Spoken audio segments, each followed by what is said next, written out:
Something PvP. Hello? Is this a fake reconnect? Oh, wait. Hello?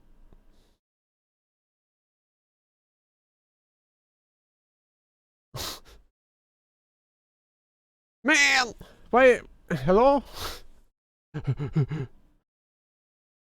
I asked for reconnect to chat first.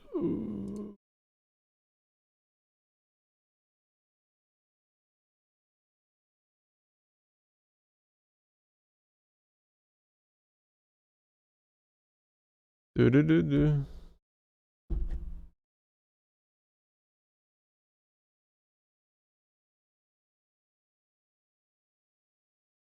Meow, meow, meow, meow, meow, meow. Am I not actually live?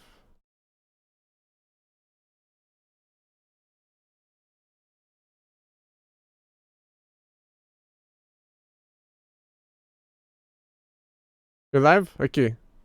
That means my stream chat. Fuck. I'm using the one from Twitch. Fuck. How do we do this? My recording's fucked. Another ad. Okay. I hate Twitch. So, Ghost PvP. Trying to recall what happened. Can I go back?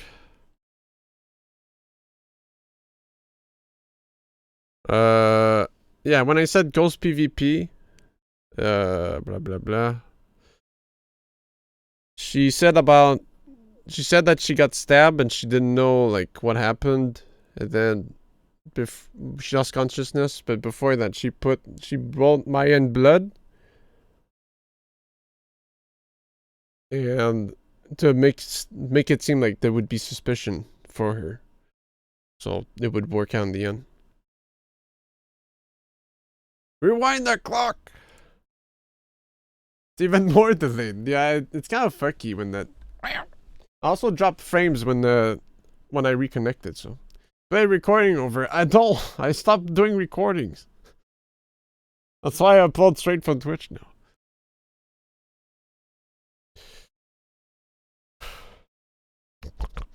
Bro, wait. What do you mean, bro?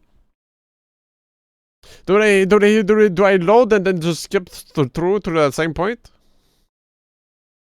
Dude, I was so into it, I didn't even notice. And then I looked over, I was like, what do you mean disconnected? Huh?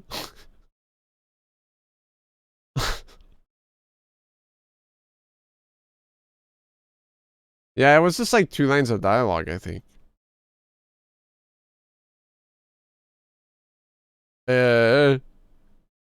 That's safe, but that's like the start of it. I mean, I just gotta show Mia's face at the end, right? Smile. It's fine, I look up. Do we continue or do I just fast forward everything? What do you guys think? Quick, we ain't got much time.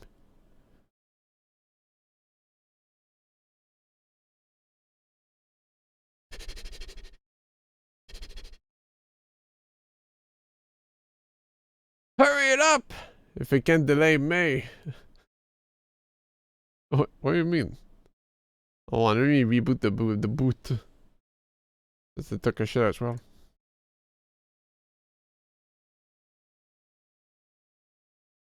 Me hater of Mario. What?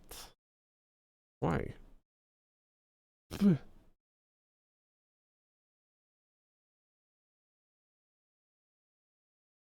Hey, Judge will probably go like, what has happened?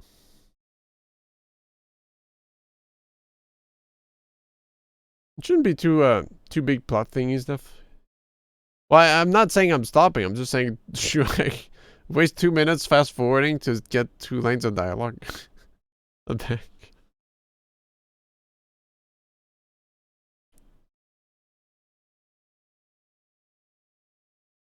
Anyways, my very last memory was Maya's terror-filled eyes. When I woke up after that, I was in the sacred cavern surrounded by darkness.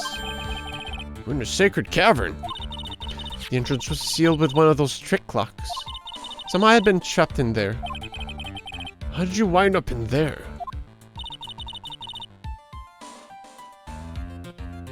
I'd like to know that myself.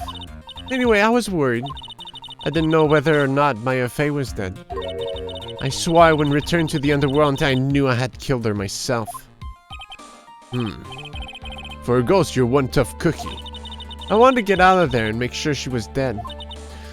Man, that means I have to download the recordings and glue them together myself. Fuck, man. Stupid internet. But I couldn't do it. I couldn't get out. The trick lock stopped you, huh?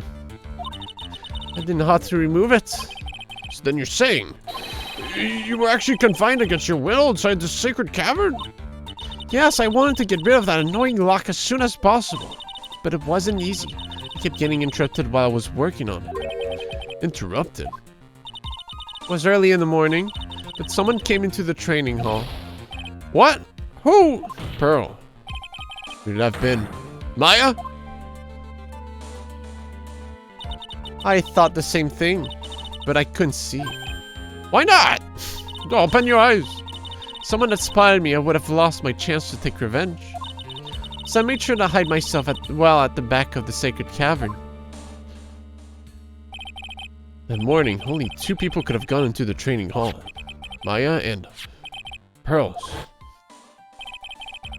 Just went there to cover the hanging scroll in gravy. Still, I finally managed to remove the lock. But I was too late. What do you mean by that? The flies had already started to gather. The bridge had been fixed and the police had started in their investigation, Craig. Naturally, I couldn't go out. So instead, I returned to the cavern and put the lock back on myself. I realized I wouldn't get a chance to see Maya's corpse as I had hoped. But just then, Lady Luck showed up. Lady Luck? After that big earthquake, she showed up all by herself. The real Iris. She said she'd come to make sure the sacred cavern was alright. Stupid girl. I came out from the sacred cavern and got a feel for the situation. So wait, she was just floating around as a spirit then? Or what the hell? And I locked away. Well, I guess we're gonna find out, because something's not making sense here. I locked her away in my place.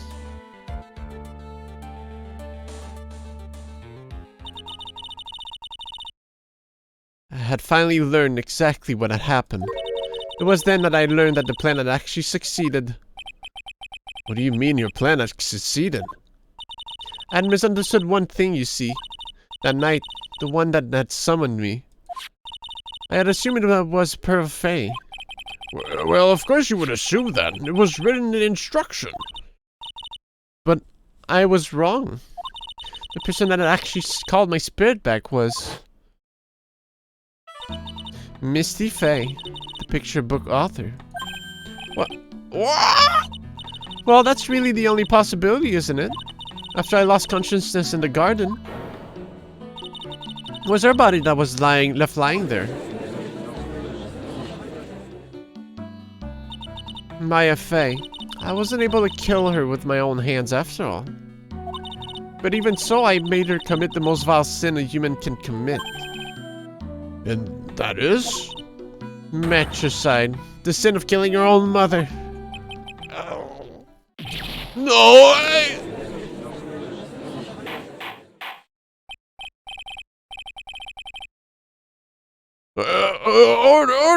Order in the court. Where's the meaning of this? It's true that I was the one who attacked Maya Fey, but even so, the murderer who actually snuffed out Misty Fey's life was none other than your darling little Maya. Ridiculous! That's nonsense! Are you sure about that? Just think about it. There's even evidence supporting these facts, isn't there? What? What do you mean? What is this so-called evidence? The fact that Maya Fey had disappeared is evidence enough, isn't it? Huh? The idea that she's still in the sacred cavern is just ridiculous. She wasn't able to escape from the inner temple, that much is obvious. In that case, there's only one place she could be. Where? Do I have to spell it out? The bottom of the Eagle River. Where else? Eagle River? Maya Fey killed her own long-lost mother. Can you imagine the guilt she must have felt when she realized that? That's why she threw herself into the Eagle River. Most bodies that wind up in there are lost forever.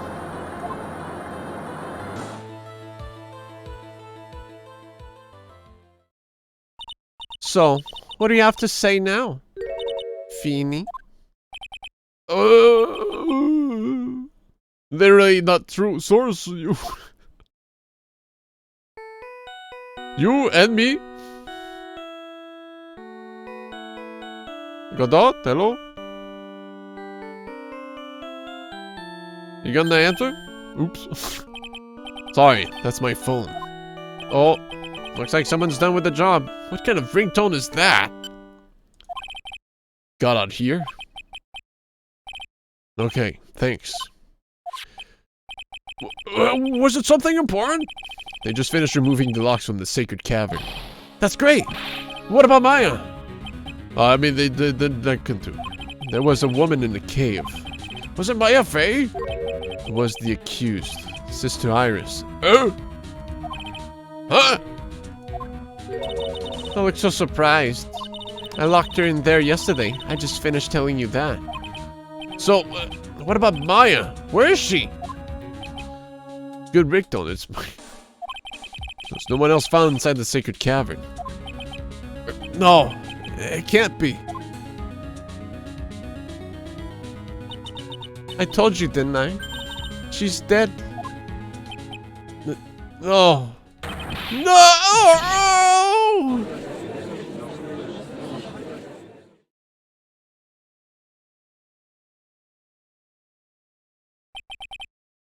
Alright, so who is challenging Dahlia right now, then? You know, there's not much left to consider, to be honest.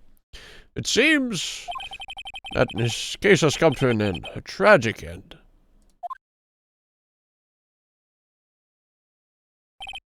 Sadly, it appears the killer of Elise Donim, also known as Misty Fey, was her own daughter, Maya Fey. Overcome with guilt for what she had done, Maya Fey jumped to her death into the raging waters of the Eagle River. It can't be. Ha! Oh, the evidence in this case is... Oh no, I don't remember. Right, have you ever heard this one? Once you eliminate the impossible, whatever remains must be the truth. How probable it may seem. What is that supposed to mean, Prosecutor Gata? According to this witness, Maya Fey threw herself into the Eagle River. However, is that really the truth? Huh? Remember, this woman testified earlier that the bridge was already on fire when the murder was taking place. When the murder was taking place in the garden. Which means if Maya had thrown herself in the river, must have been from the inner temple side, near the bridge. That's right. That's where she jumped from. But that's impossible. It's impossible to jump into the river from there. What? Don't get your panties all twisted up, Trite. Just relax and think through the whole thing again. So, it's impossible? Maya couldn't have thrown herself into the Eagle River. Well, Miss Wright, Miss Hawthorne claims Miss Fey threw herself into the river from the inner temple side. You have any evidence that refutes this claim? Do we see it from here? Yeah, okay. It's impossible to jump into the Eagle River from the inner temple side. No one knows that better than this witness. What did you say? 11 years ago, you jumped into the very same river. Just take a look at this overhead map. As you can see, below the cliff on the inner temple side is a big rock shelf. So if she was there, she'd be, well, we'd see it pretty gross too. You're right. She wouldn't have reached the river if she had jumped from there. In other words, if she had jumped, we would be able to see her body in this photo. Oh! Huh. So you finally figure it out. Wait, it took like 3 seconds. No! Order! Order! You're just playing with me. Maya's face body is at the bottom of the Eagle River. There's nowhere else she could possibly be hiding. Miss Hawthorne, have you ever heard this one before? Once you eliminate the impossible, whatever remains must be the truth. Yes, just a few minutes ago. Maya Fey wasn't inside the sacred cavern. You now know that she didn't throw herself into the Eagle River. Correct. She was incinerated. It eliminates all most likely possibilities.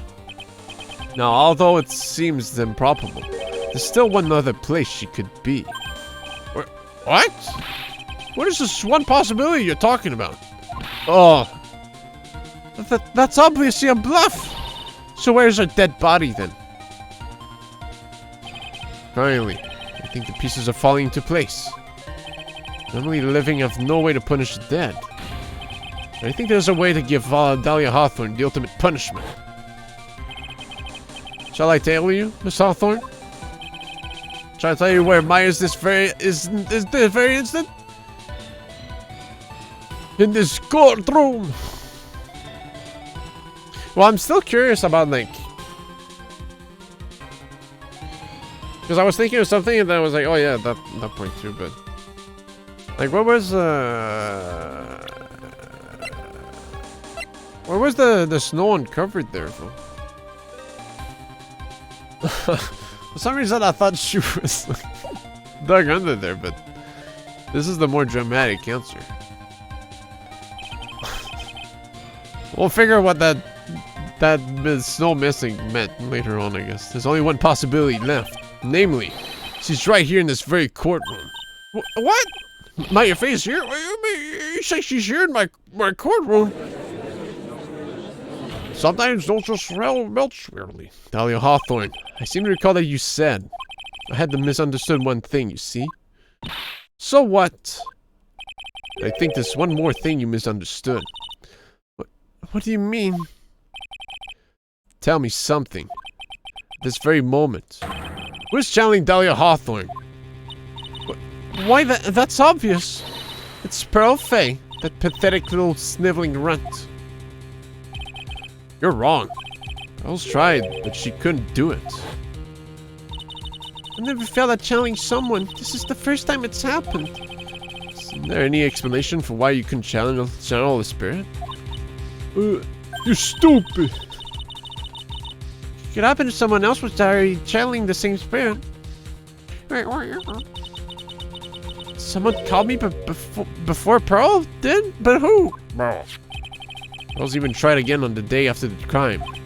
But she couldn't do it. What could that mean? I think the truth is becoming clear to you right about now. Am I correct? No, Phoenix, don't make her realize she'll kill herself and kill Maya in the process. It wasn't Pearls that channeled you. It was someone who called you before she could. Oh, face it.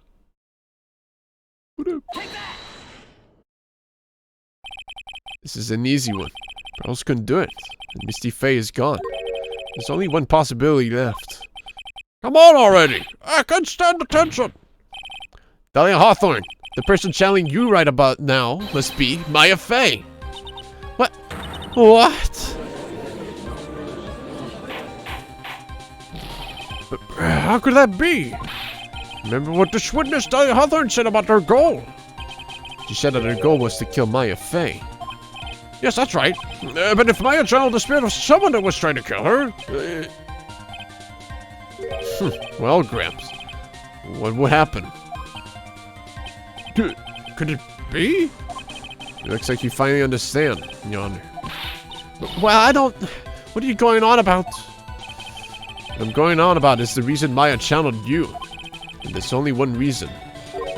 To protect herself from you. Whoa, super smart.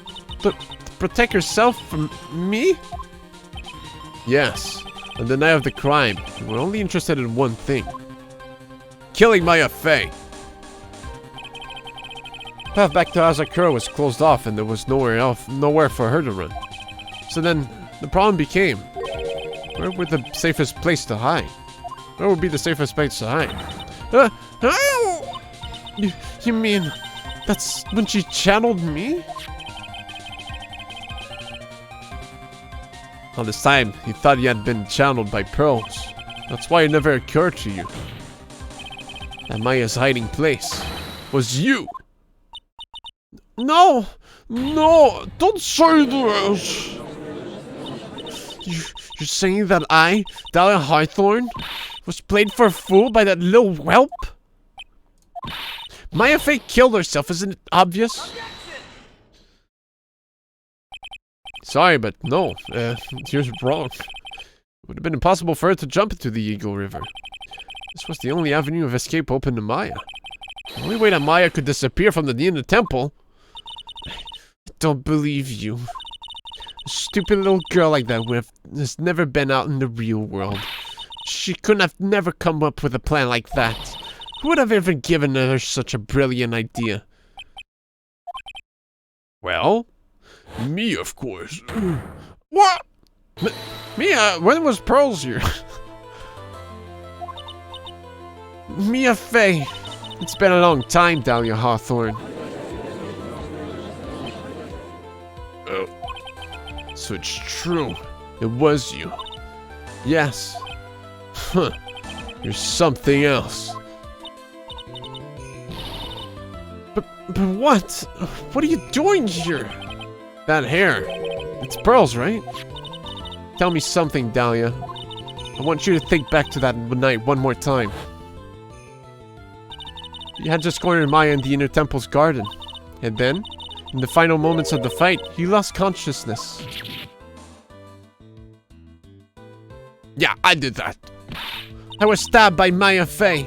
Actually, Maya lost consciousness at the same time as you. She did? Not terribly surprising since she was about to be killed.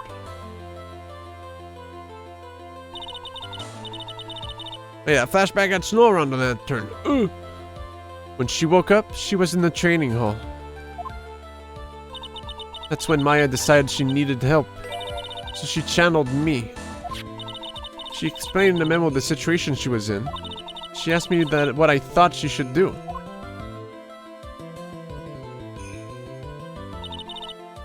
She did that? I can't believe it. Of course, I didn't have all the details. But one thing was perfectly clear. That was? I knew that he couldn't be allowed to wander free. Free? What do you mean? It was a race against time, so I wrote down two things that Maya had to do.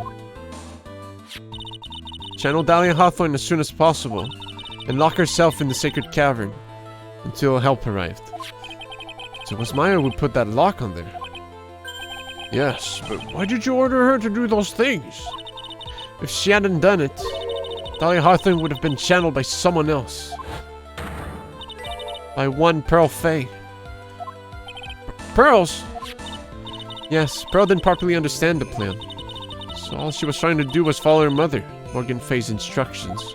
If she had succeeded in channeling Dahlia Hawthorne's spirit, things would have turned out very badly, to put it mildly. So that's all it was. Dahlia Hawthorne would have used the body of Pearl Fey to kill Maya at all costs. Yes, it certainly sounds like that was the intent all along. How dare you? I won't forget this. Why not just admit it, Dahlia Hawthorne? Your little plan was nothing but a big failure. Yes, another failure to add to the pile of shame, wouldn't you say? What do you mean by another? Think about it, Dahlia.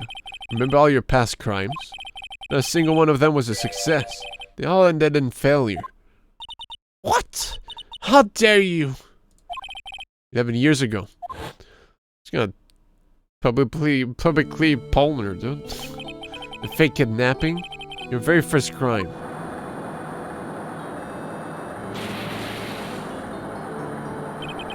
Get your hands on the $2 million diamond, but...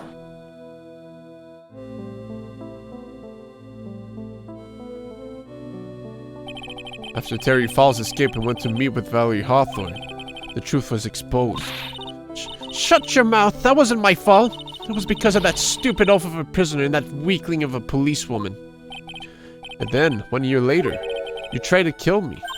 Huh? Well, I'm still alive, but...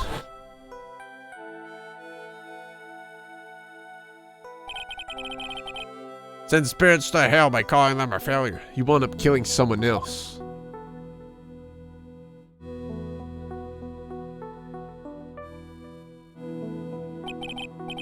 As a result, you were sentenced to death. Everyone's shaking their heads in disappointment. It's one stupid move after another for you, but it's no longer funny. You wipe that smug, happy-go-lucky smile face off your face. And now this. You messed up again. You've let Maya Fey escape. Even though she was right there in front of you.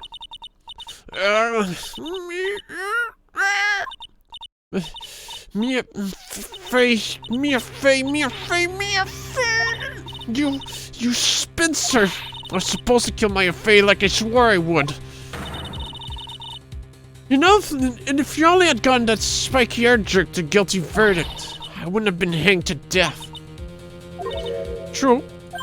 But I think you finally understand, Dahlia Hawthorne. You will never defeat me. What? What did you say? Whether you're alive, dead, or somewhere in between, you will never defeat me. As long as I'm around, you're destined to lose for all of eternity. I remember what you said earlier in the trial. You said there was no way we could punish you. Because you were already dead. What about it? Then you said, even when the body dies, the spirit, the ego, it lives on forever. That's very true, Dahlia. And that's exactly the punishment you'll never be able to escape from. You have to suffer with your cringe for all life. For all of eternity, you have to remain as Dahlia Hawthorne, a miserable, pathetic, weak creature who can never win at anything. And for you, there's no escape from that, no hope or freedom, since the day you were executed. The narrow bridge I once stretched out in front of you has burned to a crisp. You're wrong! It can't be! How could I lose to the likes of you?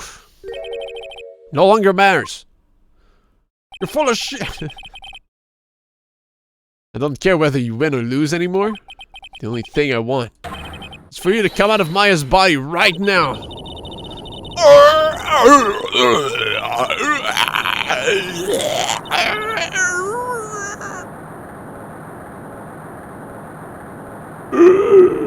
Holy shit. Hello? I'm not ready. Not ready to go. Judge, can you do something about this?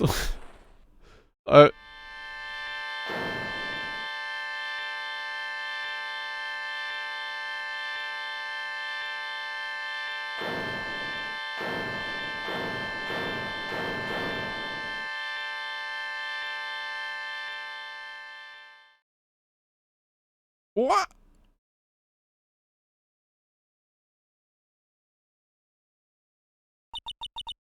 Nick, sis.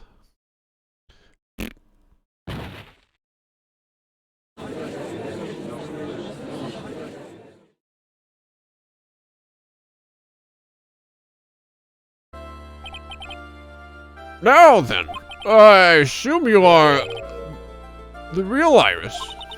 Yes, I was just rescued from a sacred cavern. I must say, you and your twin sister are indeed identical from what I can see.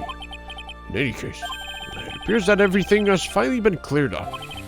Mr. Garrod, what happened to Dahlia Hawthorne? If you ask me, Your Honor, it looks like she went back to the hell she came from. Seems like Misty Faye wasn't the only victim of this crime. Maya Faye, as well as the young Pearl Faye, were also victims of this wicked and selfish plan. Yes, Your Honor. The tragedy of Medium Valley has finally come to an end, it seems. It would be best for everyone if no further attempt was made to channel that spirit again. Your Honor? Yes, what is it? About this whole spirit medium thing. It's almost weird how comfortable you seem to be with the concept now. Well, to be frank, my younger brother is quite judgmental. He often criticizes me for not studying hard enough. That's why I made a concerted effort to study up on the current channeling technique. Isn't that the New Year's issue of Occult? I've seen quite a few things in my years on the bench, and in all that time, I finally learned this one thing. Each case is different. It takes place in its own world, if you will. In order to fully understand that world, first we have to immerse ourselves in it completely. And that's where my brother and I used to differ. Never thought of it that way. At any rate, it's time to pass judgment in the case of Iris of Hazakura Temple. Objection! Buy into the bullshit, it all makes sense. Yeah, but you're a little too fast with that gavel, Your Honor. What do you mean by that, Mr. Godot? This trial isn't over yet. That's what he means. What? Right. Remember what Miss Evil Spirit said in her testimony? Huh? Dahlia's testimony? I caught up with her in front of the stone lantern. Then I took out the dagger I got from the storeroom and...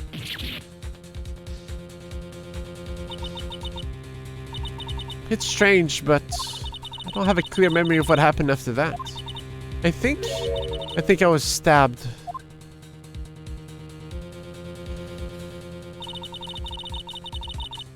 Just as Dahlia Hawthorne was about to attack Maya, she was stabbed and killed by someone. Yes, that's right. The person that was ultimately killed was a spirit medium that channeled Dahlia. Elise Donim. No, Misty Faye. But who killed her? We still don't know who did it. This isn't over?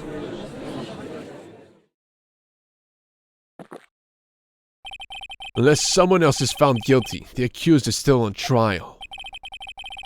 We can't let her walk until there's evidence that proves her innocence. No way. But this court isn't prepared for any further testimony. The prosecution is ready to call a final witness. Some bird that was in the surroundings. Final witness? This one will clear up the whole mystery. The mystery of who killed Misty Faye. Indeed. Is it really alright, Mr. Prosecutor? Of course it's alright, Madame Attorney. Very well then. Who is this final witness? Isn't it obvious? There's one person who saw the whole event and will put the final dagger in this case. Someone who saw the murder take place? The very person who saw her mother killed in front of her own eyes. You mean Maya? She can't testify after what she's just been through. Well, give her a sandwich at least. We need to find the truth. The prosecution calls Maya Faye to the witness stand. Very well. But first, we'll take a brief recess. We'll have to wait for Miss Faye to recover before summoning her. Once we receive the doctor's permission, we will proceed with the trial. Hey, Wright, I've got something to say to you, so listen up. What is it? I don't think much of you as a lawyer. It's always the same with you. You somehow manage to just squeak by without even a faint understanding of the case. Really? Some beautiful woman always seems to come dashing in at the last minute to save you. Yeah, that's true. You got some nerve. That's not going to happen this time. This time, you're going to have to do this by yourself. Huh? That's enough. This court is now in recess. Some beautiful woman, aka Gumshoe in the third case.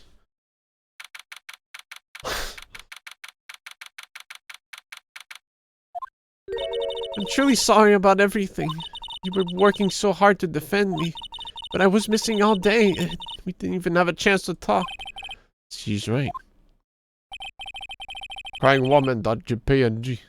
When I met Iris at the training hall yesterday, they had already switched places, and Iris was inside the sacred cavern.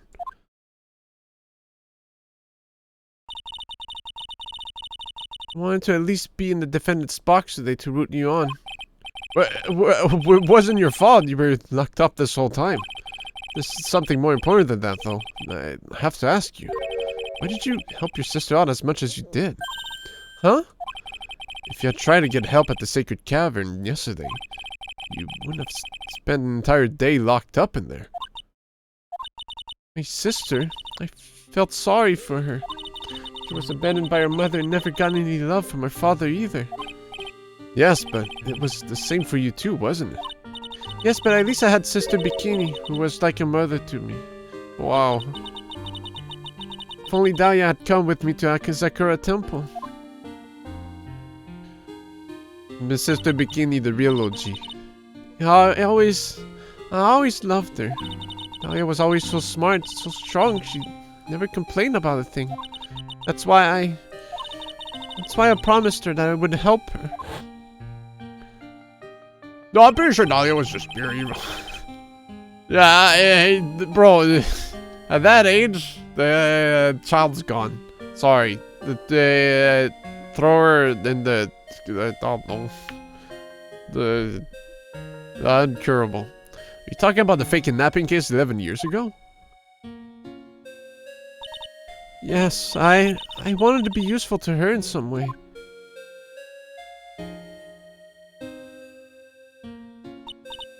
But as usual, I was too cowardly. At the last minute, I ran away. Because of that. Dahlia's stepsister, Valerie, ended up... What a messed up scene. That was the case that wounded Mia so badly.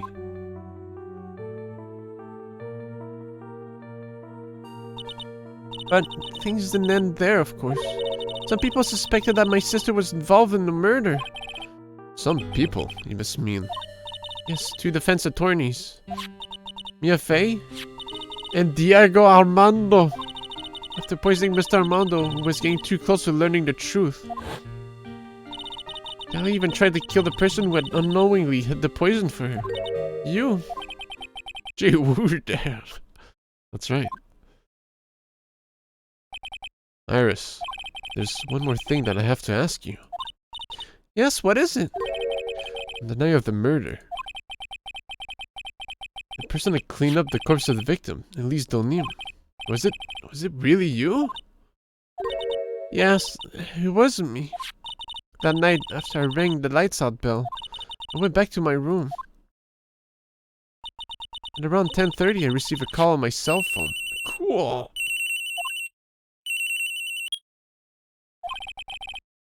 There's a problem. Come to the inner temple right away. I got on the snowmobile and headed for the inner temple. But... Whoa! The path to the inner temple was cut off, right? That's wrong. Exactly. We can't just leave the body here. So you've got to do this exactly as I say. Got it? Who is this?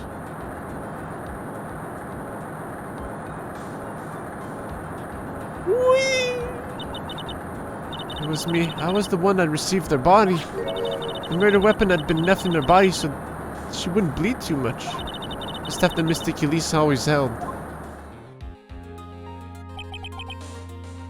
I knew it. The actual murder weapon was a staff. Is it still snowing at the time? The snow, it says it ended at 10:50.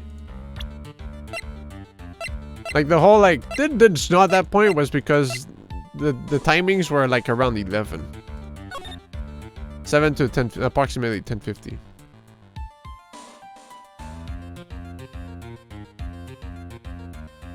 So,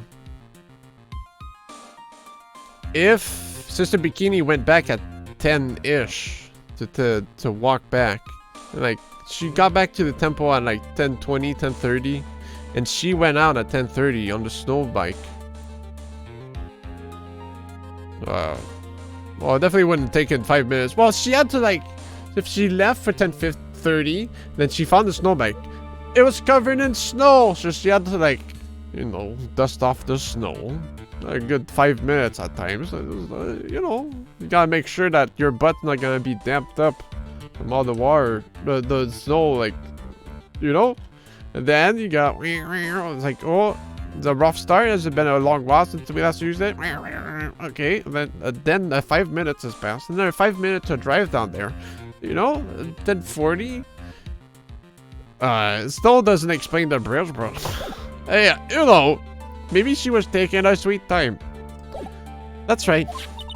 I brought the body back to Asakura Temple on the snowmobile.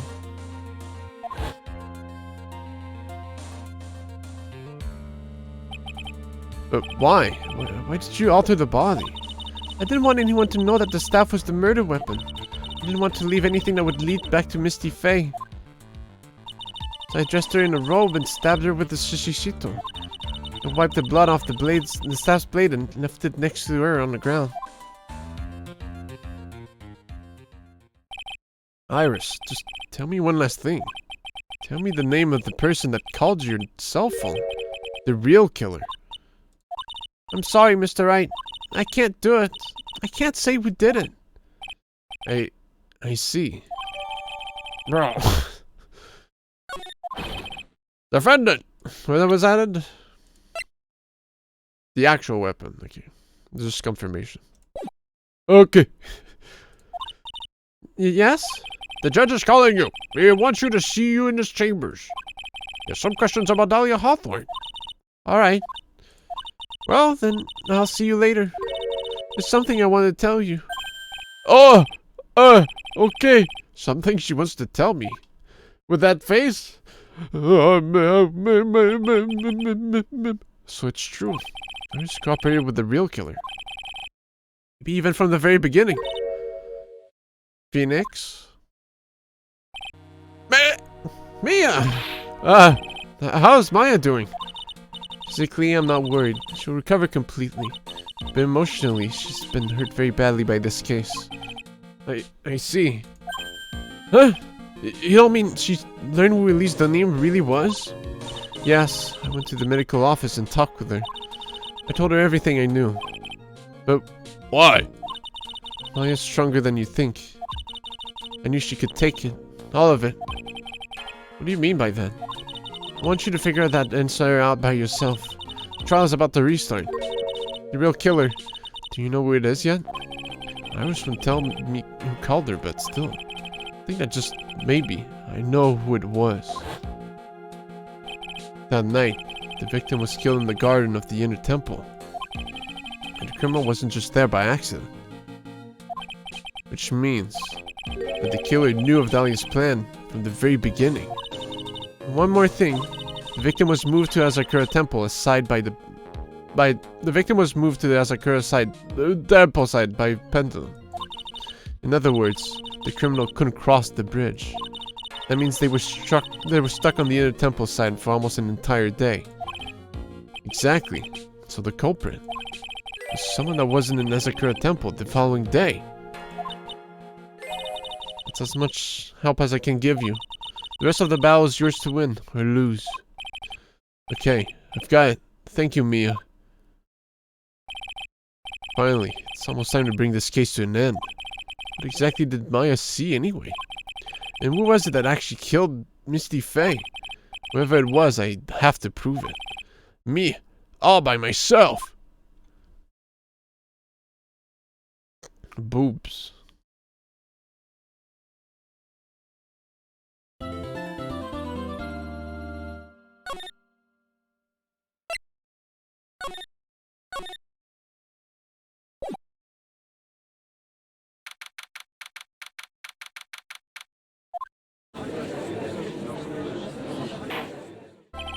Oh, then, before we proceed any further, I'm going to announce the results of the tests we had performed earlier.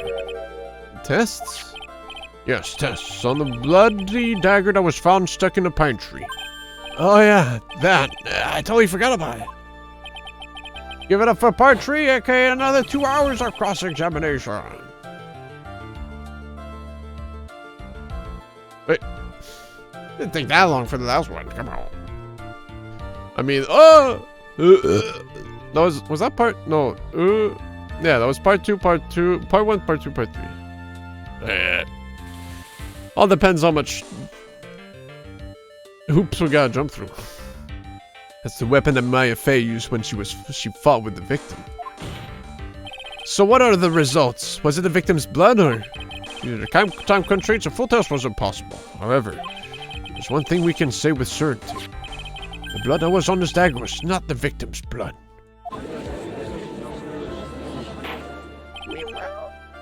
That is all. Now then, let's restart this trial. So it wasn't Misty's blood on the dagger. Then whose was it? The blood doesn't match the victim's. I'm sure both the defense and the prosecution know about this, but this trial is rapidly coming to a close. Both sides will need to show some firm evidence with their claims. I understand, Your Honor. From what I've heard, the witness is dangerously weak, physically speaking. So, let's finish this quickly. Agreed. Very well. Please bring in the last witness. Whoa. Witness, please tell us your name and profession. Maya Fey. My profession is, I'm the assistant manager at Wright and Co. Law offices. Maya. According to the magazine I have here, you're a spirit medium of the crane channeling technique. I'm frightened. The Fey clan, I don't want any more to do with it. Oh Maya, the pain the Fey bloodline causes must be unbearable. Very well. Now then, Lily, stop! Oh, what was my volume set at? 62? I think so. 60. When the event occurred, you were in the garden of the inner temple. And? You witnessed the moment of Miss Elisa Stoneham's murder. Is this correct? I didn't see anything. Straighten up this instant, young lady. Huh? Pick your head up and speak clearly. There's always time for crying later. but I... Your mother was killed right in front of your eyes. There's nothing you can do to change that fact. But there's something you can do. You can finish this. You've been watching the whole thing, right? You've seen the witnesses come on and you've seen us squeeze the truth out of them. Objection, hearsay. There you go. If you're in your round time. Okay. Yeah, that was during the tofu trial. Man, you missed it. Bruh. Now it's your turn. Let's hear your testimony. On the night of the crime, what exactly did you see happen? Witness, if you please. Yes, Your Honor. Oh, let me unplug my drawing tablet in case he starts clicking with it. Yes, Your Honor. I think she's done that before, huh? Hmm? I was smashing through the garden on the way to a spare prep room when it happened. Suddenly, someone struck me over the head. I stumbled and ended up against a stone lantern. I think I screamed, "Help me!" Then something warm splashed over me. That's when I lost consciousness. So you were struck on the head. I suppose it must have been this staff. Oh yeah, the person who hit you. It was Dahlia Hawthorne, wasn't it? I'm sorry, Nick. I couldn't see. I don't know who it was. Oh yeah, think hard. Sorry, Nick, but I really couldn't. I'd say it was an especially good night for young ladies to be walking around alone. Seems that it will be hard to determine the criminal through testimony alone. Very well then, Mr. Wright. Good luck. Maya, hang in there. She doesn't look well at all.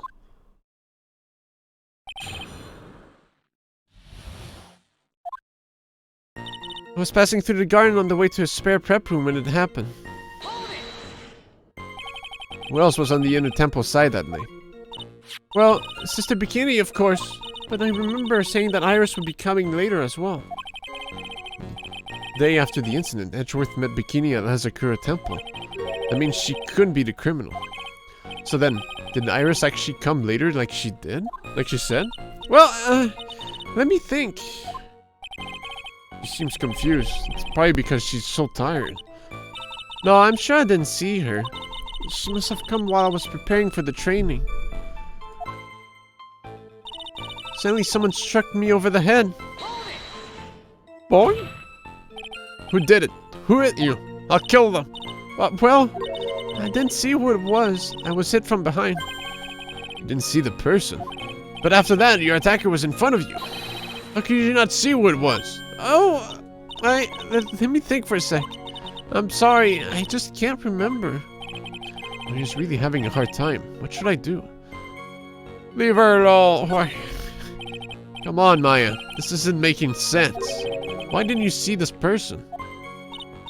Well, let me think. It was, oh yeah, that's right. It was dark, that's it. It was dark. It's not good to have too much light around when someone is undergoing spiritual training.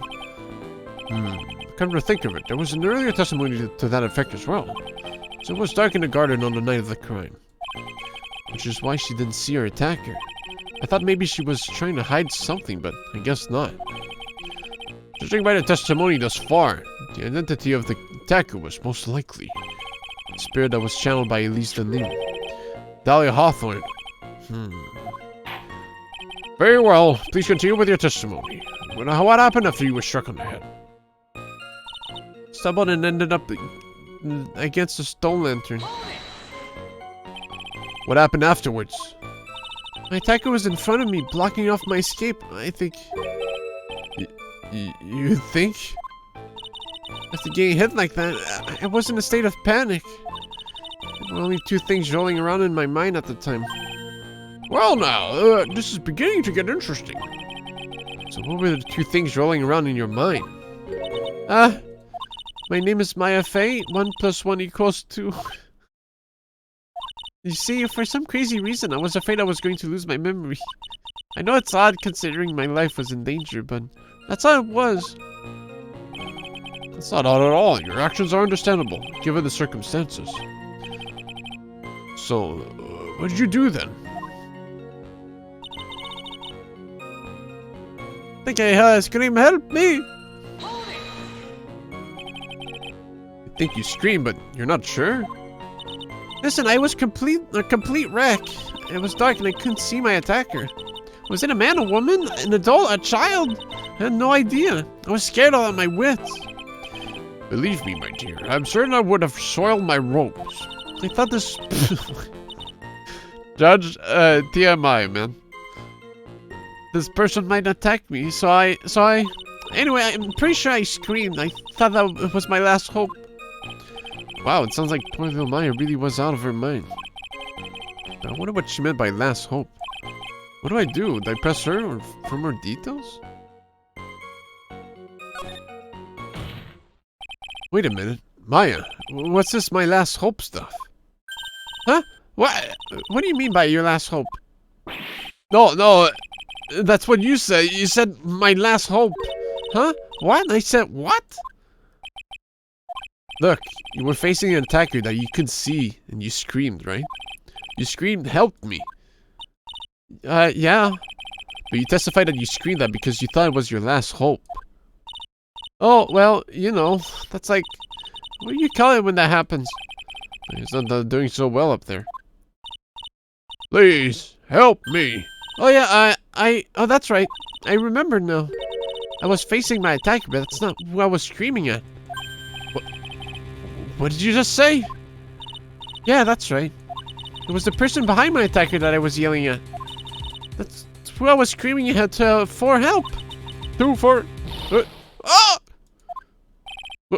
What is it now? I messed up. I didn't mean to let that slip out. Huh? So she is hiding the identity, because it's not gonna be good. You're absolutely sure of what you're saying? Behind the attacker, there was another person. I am, well, I meant to keep that part a secret. Oh, what have I done? Takes a ton of pressure to make a diamond. That's what I always say. A ton of pressure? You're in a court of law here. You can't make things up or try to hide things in this chamber. Witness, the information you just presented is vital to the case. I want you to add it to your testimony. I could see a man behind my attacker by the light of the stone lantern. A man? A man? Who was this man? Well, you see, I couldn't see. You couldn't see? She used this excuse twice now. Well, you know, lantern's light isn't very bright. Lantern light, did you say? There's a great big stone lantern in the garden. Always light it when an acolyte is there for training. Hey, you know what they say, under the lantern, darkness reigns? So I could see the person that was further away, but not my attacker, who was closer. Plus, there weren't any other light sources in the garden at the time. And something warm splashed over me. You don't mean... Was it? I didn't know it at the time, but I think it was probably blood. She's saying that when Miss Donim, who was channeling Dahlia, was stabbed in the back by the killer. At that moment, I was paralyzed with fear. I was just sitting there in the snow. I'm sure blood got on everything around me. That's when I lost consciousness. What? Hold on, spoilers.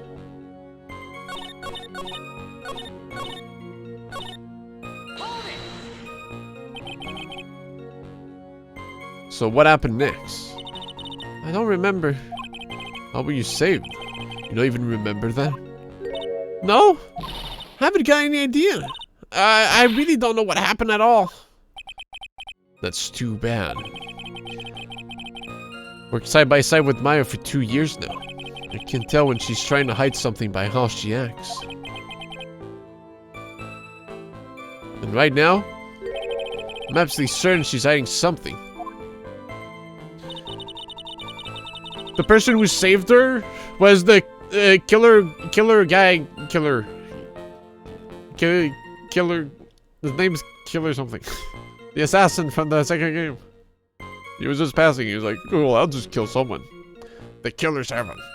That's why he knew how to fucking bungee swing the fucking bodies. Like, yeah, I've used that strategy before. That's really good.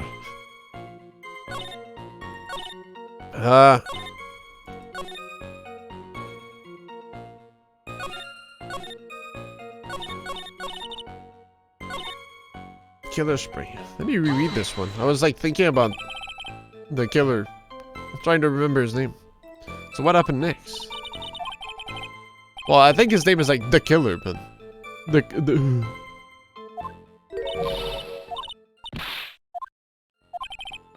Okay, let's do the other route then. Maybe I'll get some other stuff. Hey, yeah, Shelly the Killer.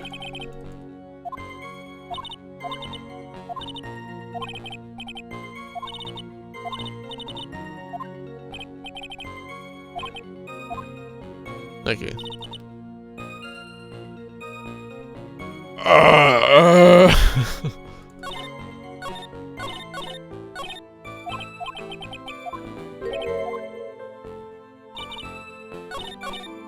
Hiding the identity of someone.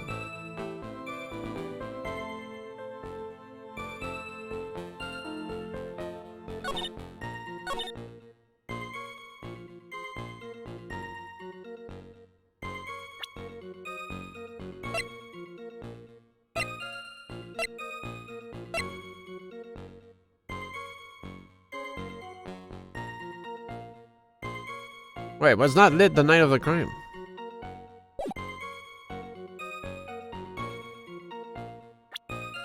I thought it was indeed, but no. Presente. I was trying to believe it. Like, yeah, I think it was lit. It wasn't. There was a man standing behind your attacker. Yeah. That man. He's the killer. He stabbed her from behind. He's the one who killed Elise Donim. Or otherwise known as Misty Faye, your mother. The killer! Maya, you know who killed your mother, don't you? What is the meaning of this, Mr. Wright? To be frank, Your Honor, I think she is in shock and quite confused. That's why she hasn't noticed the huge problem with her testimony.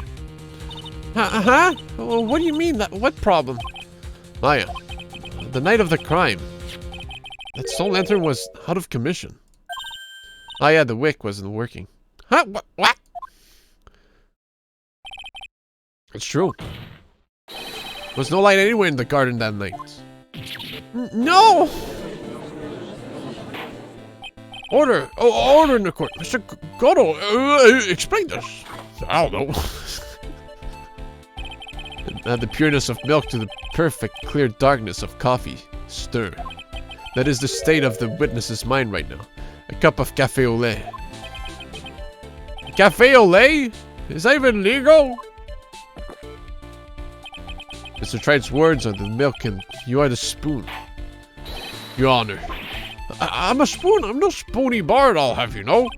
You must have noticed it too, Trite. This witness's mental state is highly unstable right now. It's not hard to understand why she would make a little mistake like that. I'm surprised that Godot isn't one of the purple that only drinks coffee black. True. Sorry, but that's not going to cut it. Would you say? If there truly was no light in the garden, then there's a fatal contradiction in the witness's last bit of testimony. Nick! May I? Recall the witness's statement about her attacker. She said that she didn't know if it was a man or a woman, an adult or a child. And yet, the witness could describe a person that was standing behind her attacker. She quite clearly described him as a man. What? In other words, that would have to mean that Maya actually saw a mystery person, despite it being so dark that she couldn't see the face of her own attacker. No! What in the world does this all mean, Mr. Wright? Are you saying Miss Faye saw the real killer under pitch black conditions? Objection! Try. Do you have any idea what you're proposing? How could she have seen in the dark? There was no other light source at the scene. Objection! There are some things that you can only see in the dark, Mr. Goto. Maya, you did see where the killer was in the dark. And now, you're trying to cover for him. Cover? For the man that killed her mother? There's only one conclusion I can draw from this.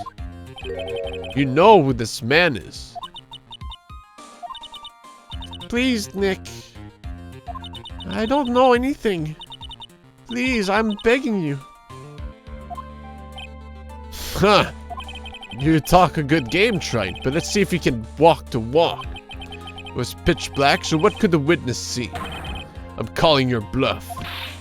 No, Nick, don't. Please, stop. Maya's dead set on protecting this guy. The man who murdered Maya's long-lost mother. But I can't let him get away with it.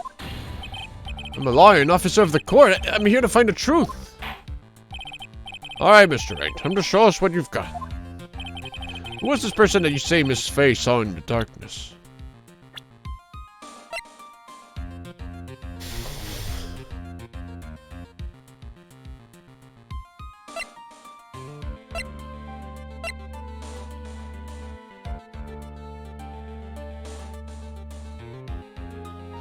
Wait, what else? Because it was pitch black, Miss Faye was able to recognize the killer easily. I'm sure the court would like to see for itself how this is possible, yes? What? But how do you propose to show us something like that? It's easy. We just need to recreate the conditions of that night. Conditions? Your Honor, the defense officially requests that all the lights in this courtroom be turned off.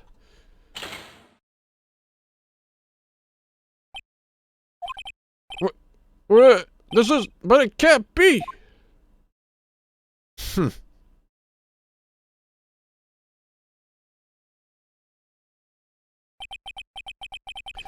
That was a nice bit of deduction. Trite. How'd that get approved? Well, everyone. This is the man Maya saw on the night of the murder.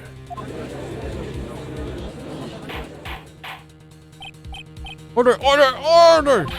Prosecutor Gano, what is the meaning of this? Yeah, I don't know. Oh, it's better when they use the spine. Oh, okay, guy. Surely you must be shocked to hear yourself accused of such a thing. Well, why aren't you denying it? Huh. Your Honor, you're asking the wrong person. What do you mean by that? If you got a question, ask the witness. That's one of my rules. Well, Maya, how about it? What you saw that night? Was it 3 glowing red lights? Well, witness, answer the question. You're wrong.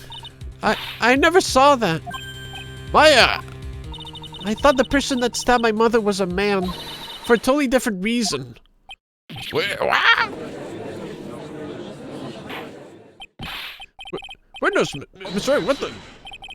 Stop your chattering, Your Honor. Chattering? It's worth asking. Ask the witness. That's one of my rules. Oh, so I was like, what? Goro couldn't have actually done it, but it was just to make Maya... I don't know. Huh? Maybe? Alright, we'll find out. Well then, let's continue with the testimony. Please tell us how you knew the killer was a man. Yes, Your Honor. I didn't realize it until after I woke up, but...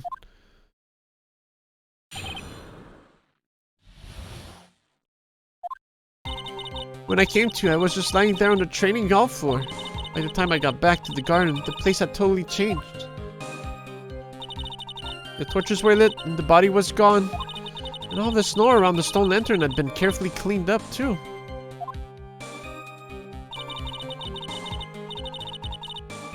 Since the person did all that work alone, I just assumed it was a man. Also, since you couldn't see the blood on the lantern, but figured there would be blood on the snow. He cleaned up the snow, but he didn't see anything on the lantern. So... is that why Gumshoe was like, oh, I shouldn't have cleaned that, oh shit. So it was after the crime took place that the witness came to think the killer was a man. Yes, that's right, I'm sorry, Your Honor, no need to apologize. It's just, Mr. Gorotsen, you're utterly exhausted. It's only natural that you would be a little confused. Also, if you consider the situation you described, it doesn't seem too much of a stretch to assume the culprit was a man. Mr. Wright, proceed with your cross-examination.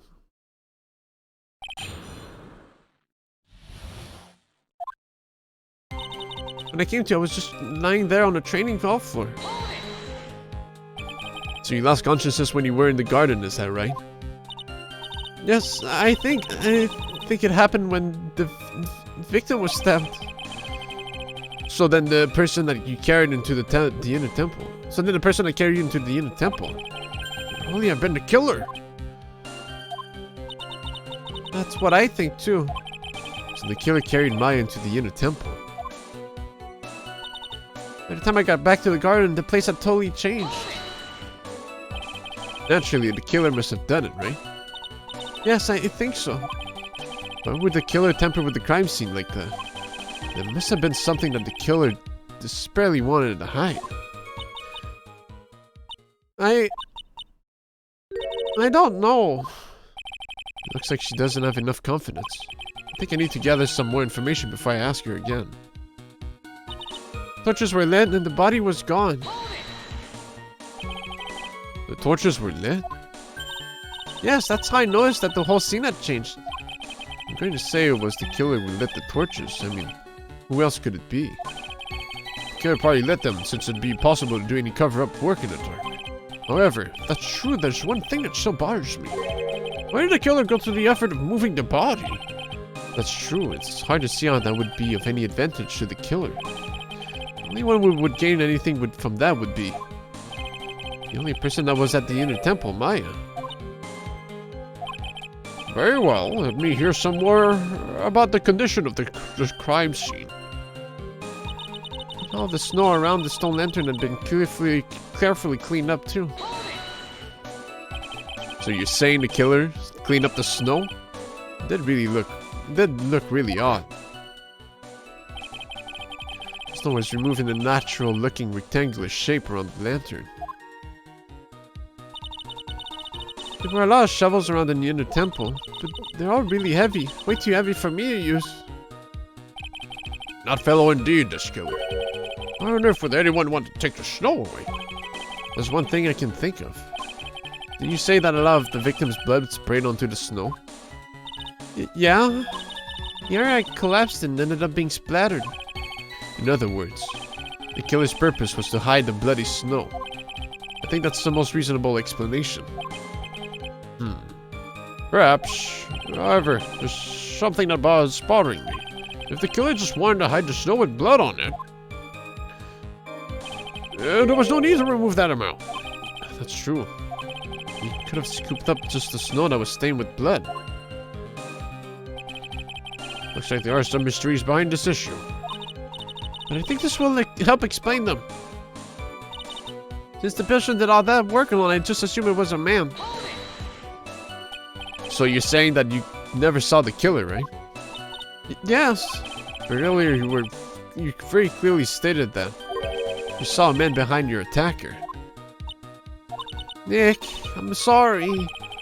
You certainly went through a lot of trouble. Moving the body by pendulum, manipulating the crime scene. But for what purpose? Why do all that? Maybe Maya knows more than she's letting on. When I came to, I was just there lying in the training hall floor.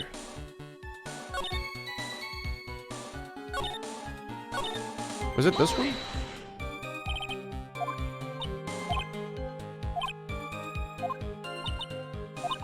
The truth is, when I saw the crime scene, I felt something. You did? Yes, I felt like the killer was hiding the evidence from me. For my sake. What? Hiding it for you? Everyone knew that I was the only one at the inner temple that night. If Sister Bikini had come back and looked at the garden, she may have thought that you had done it. Oh, she definitely would have thought so. You're saying that's why the killer cleaned up the crime scene to make it look like nothing had happened. Yes, I'm sure of it. Well, that's certainly an important piece of information. I want you to add that to your testimony. Yes, Your Honor. I think it was for my sake that the killer cleaned up the evidence of what had happened. You did it for your sake? Well, if the body and the blood hadn't been removed, I would have immediately been the prime suspect, right? Yes, I suppose that's true. Yeah, if that had happened, the body would have caused some other problems too. If a real identity had come out right then, it would have been terrible.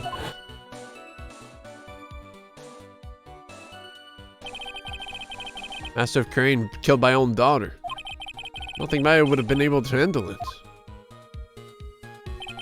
But still, it's rather difficult to fathom the killer's motives. What reason is there to go through that much trouble to protect you? The torches were lit and the body was gone. Day.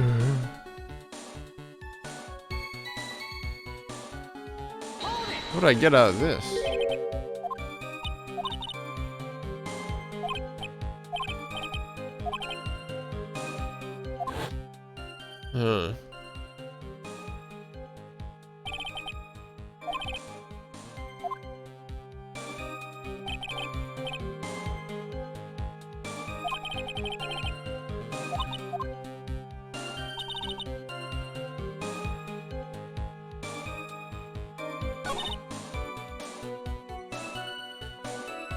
Well, I cleaned it up, I didn't clean it fully. So I guess I can present this.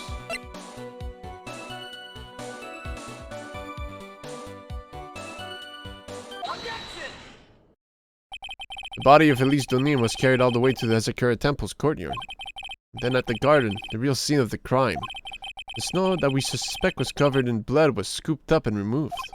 It's reasonable to believe that all this was done in an attempt to hide the true crime scene. However, there's still one matter that seems somewhat odd. Oh, and what would that be? You must have figured it out by now, Mr. Gora. It's the message written in blood on the lantern. It's written very clearly on the white stone lantern. Maya. Lily. Lily, stop, okay? Not now. Gotta CC her with my other hand. Ah! The killer was so motivated to protect Maya from suspicion. Then why didn't they wipe the writing off the lantern? Oh, you're right!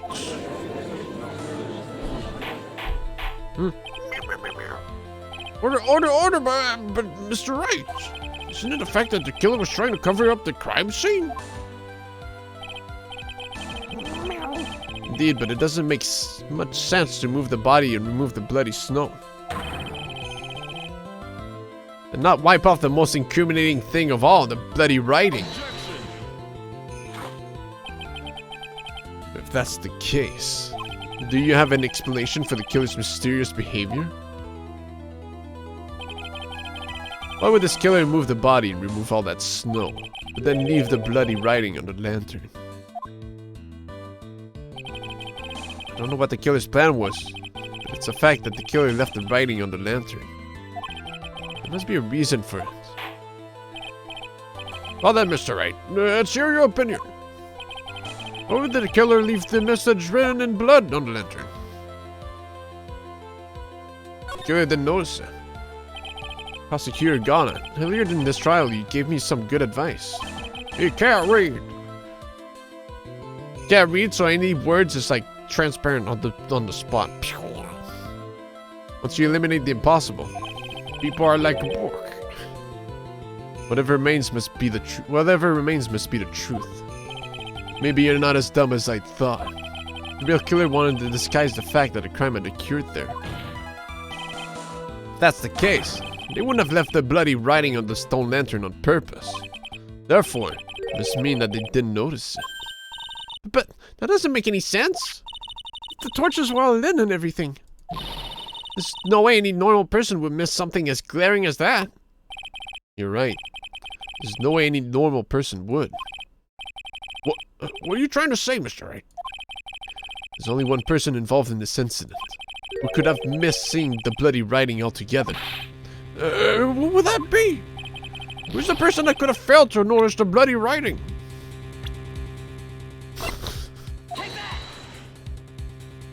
Mr. Goda, this is what you said yesterday. My eyesight is pretty messed up. Even with these huge goggles on my head, I still can't see everything. You can't see everything? Is that correct, Mr. Goda? This lantern was submitted as evidence today. I would like the court to think back to the moment it was first presented. Judge, we're here when you were surprised. Yeah, see? This lantern, there's something written on it. Why, it's written in blood. Nonsense. This lantern, it's as clean as a whistle. Mr. Godo, just admit it. There are certain colors you can't see, correct? You can't see red on a white background, can you? That's right. We went through this once before. During the poisoning case at Très Bien. Oh. I thought that was just because he wasn't aware of it, but now it makes sense. This is the apron that delightful Miss Burr was wearing at the time. And someone spilled coffee on.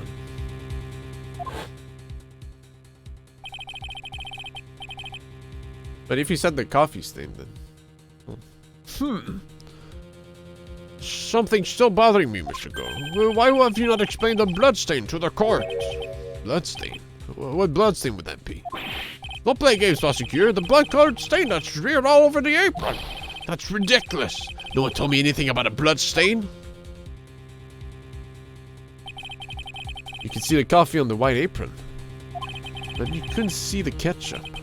Because it was red. Huh. It's strange. In a black and white photo, those letters would have appeared black to me. I wonder, why am I the only one that can't see them? You can't see this text because it's so that Mr. Goro, you're admitting it. So well, it's not black, it's not red on white, it's red on transparent blue. The bluish dark color. Are you admitting that you can't see the red writing on the lantern?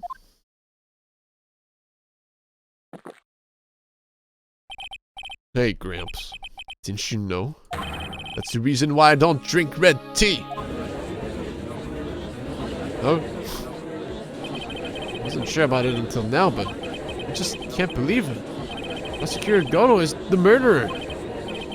But there's no going back now. I finally figured out the truth.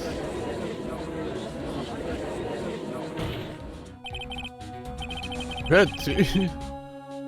It's when you use instead of a teabag, it's when you use the you know that one vampire joke. Lord.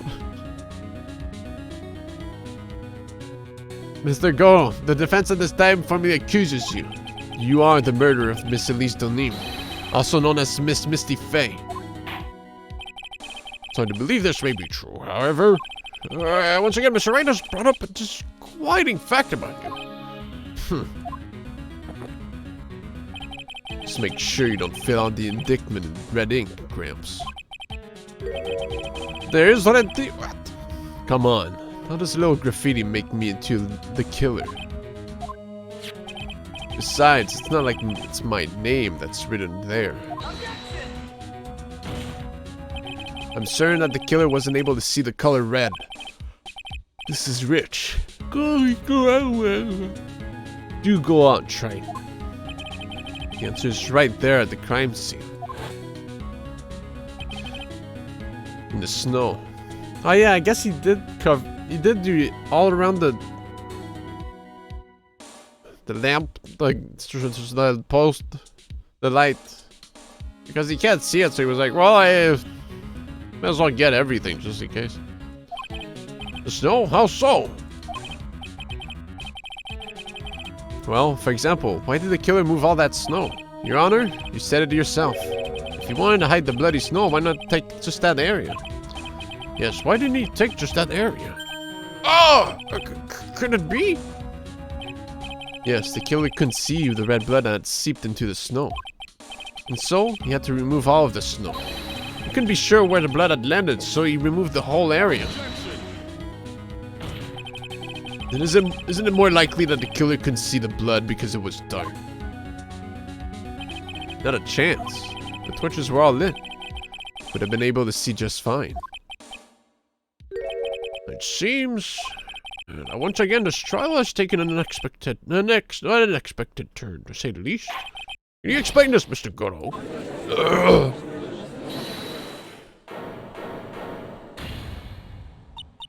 Wait just a minute. Oh yeah. What is it, witness? Mr. Go isn't the killer. After all, he didn't even come to the inner temple until 2 days after the murder took place. Didn't show up until after that old bridge got fixed up. Maya. Huh? You can't testify to something like that. What? What do you mean? I may not look it, but I... After the murder happened, you didn't even exist. She didn't? I'm afraid I don't follow. You see now, old man, we established this just a little while ago. After the murder, this witness was unconscious for a long time. Because she was channeling Dahlia Hawthorne. Oh, that's right. But please, Your Honor, let me answer my testimony. Nick, please listen to me. My, do you plan to cover for Goto no matter what the cost? If that's the case, then got no choice. Your Honor, let's hear a testimony. If it means we're going to hear the whole truth, I say we should not silence her. Nicely done, Wright. Very well, let's hear the witness's testimony. Please tell us what happened at the Unit Temple after the murder. Yes, sir. After I woke up, I began channeling and my spirit left me, as it were. But little Pearlie was there at the Unit Temple, too.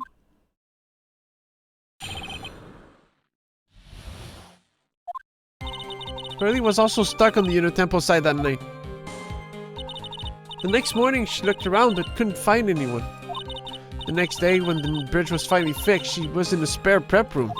That's when Mr. Goto arrived at the Unit Temple for the first time. He found Pearlie first and cheered her right up. Where's this Pearlie? That's my little cousin, Pearl Faye. So when did you hear about this? Oh, just a while ago, when I was in the medical office.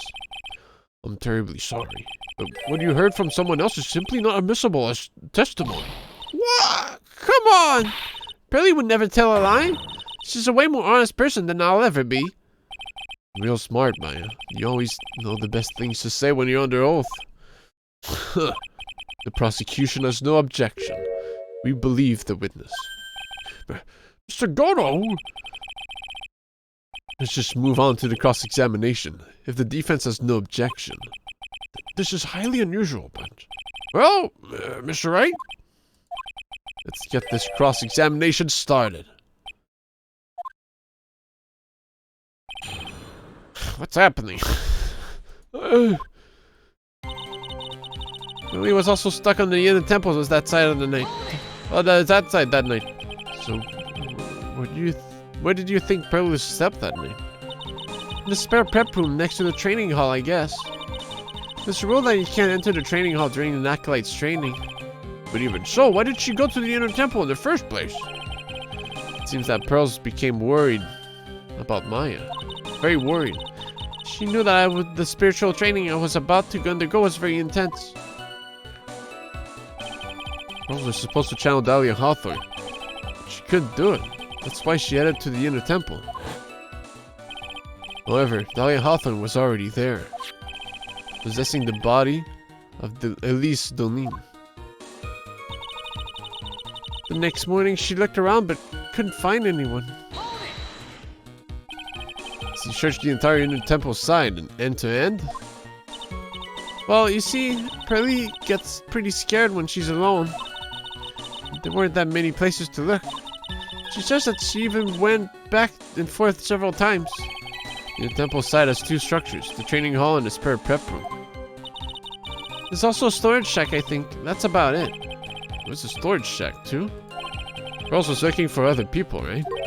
Would she have really examined the storage shack all that carefully? Well, if it was me, that would be the first place I would investigate. So that means it's possible that someone may have been hiding in the storage shack.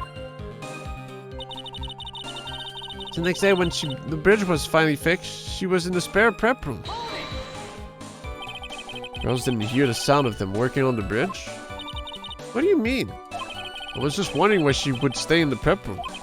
If it was me, I'd at least go out and wait at the foot of the bridge. Oh, well, Pearlie said she was sleeping at the time. She said she was so scared during the night that she couldn't sleep well and woke up a bunch of times. Poor little girl. How alone like that? Well, we know that she had at least one friend in the sacred cavern, Dahlia Hawthorne, who was busy battling with a trick lock. She couldn't let anyone see her, so she wouldn't have shown herself to Pearls. What happened after the bridge was finally fixed? That's when Mr. Goto arrived at the Unit Temple for the first time. So it was your first time on the Unit Temple side. Mr. Goto? That's funny. Am I imagining things? Did the defense ask me a question? Mr. Wright, please save your questions for the witness. What you heard from someone else is simply not admissible as testimony. Those are your words, Your Honor. Touche, Mr. Wright. Oh, well, what do you have to say, Mr. Goto? Good. Hot nights and even hotter coffee. That's what I always say. If it hadn't have been for this case, I never would have visited there. A freezing cold temple in the mountains? I think I'll pass. So you had never visited Asakura Temple or the Inner Temple, huh? You want to say something, Trite? In any case, I have to find a crack in Goto's armor. While I cross-examine Maya, that is. Very well, please go on with your testimony. After fixing the bridge, the policeman came over to the Inner Temple site, right? Yes, then Mr. Goto found Pearly first and cheered her right up. Gave her a candy. He cheered her up? That's what Pearly said. She said he was a very nice older gentleman. Thank you for looking after my cousin, Mr. Goto. I was thinking you were nothing more than a coffee addict. Huh. Cut it out. You're making me blush. This guy is really beginning to get on my nerves in more ways than one. Truth is, there aren't that many places to look on the Inner Temple side. The policemen were all busy going over the garden with fine-toothed combs. I decided to carry on an investigation in my own way. Goda style. I'm the same way. I like to hand out verdicts in my own way. Judge style. Maybe I should ask some questions. Phoenix style.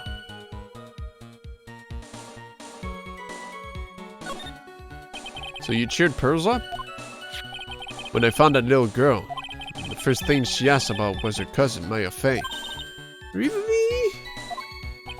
The bridge had burned down and she was huddling up in that tiny shack with no heat. Even though she must have had a truly terrifying night out there. She asked me about you before she said a thing about herself. Pearly! I noticed that you weren't anywhere on the Inner Temple side.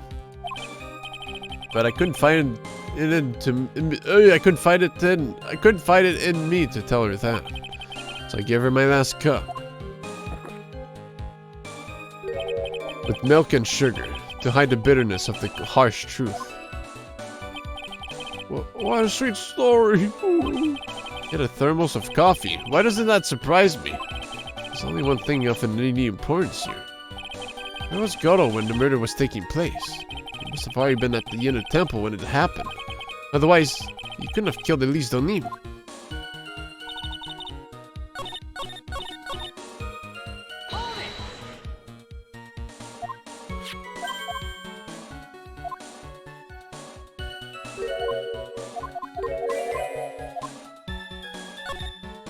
You said that you conducted an investigation of your own. Did you find anything? Looks like my investigation went about as well as yours, Trite. After all, I did miss the bloody writing on the lantern. Well, I didn't miss it, so speak for yourself, Goggles. The only odd thing I discovered was the beauty in the training hall. Beauty? Misty Fey, naturally. Clad in her stunning Japanese garb, surrounded by the hue and aroma of Western tastes. Western tastes? Could you find a stranger way to describe gravy? So, from there you headed for the prep room. Wait a sec. What did Goto just say just now? Can't believe I'm gonna actually use that as evidence. I think I just found his proverbial weak spot. It's only one thing of any importance here. Let's go away, we're taking a bird pee-pee.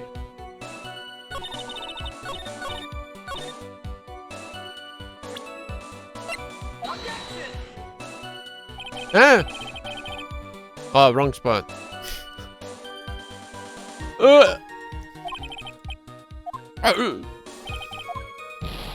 No, that's not what it's for, you idiot.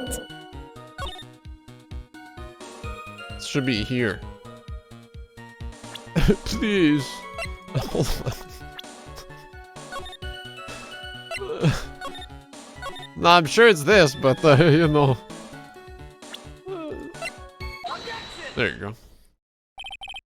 Mr. Goto, the first time you crossed Dusky Bridge and went to the Inner Temple was long before the murder took place.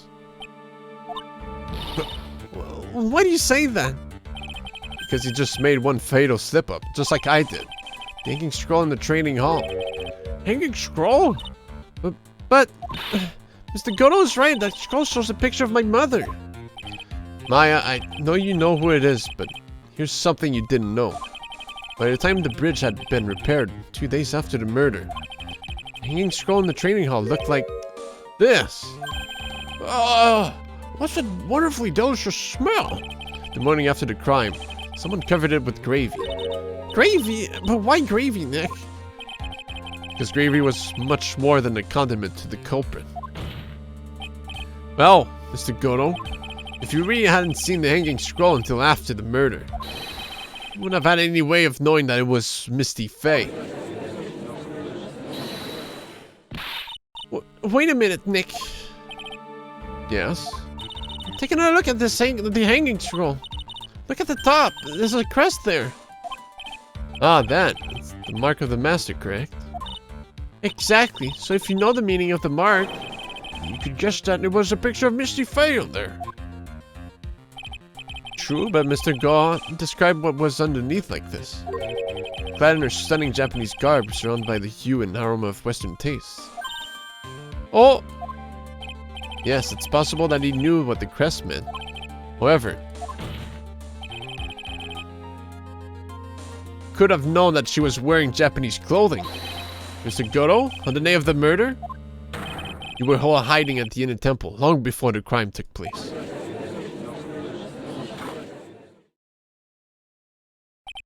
Can I ask you just one little thing, Wright? What is it? This whole theory of yours. It all rests on a certain assumption. That I knew beforehand that the crime was going to be committed. That's right. Otherwise, there's no reason for him to sneak onto the crime scene. Of course, Mr. Goto knew about the plan. Huh? What did you say? Is it possible that another person knew of the plan?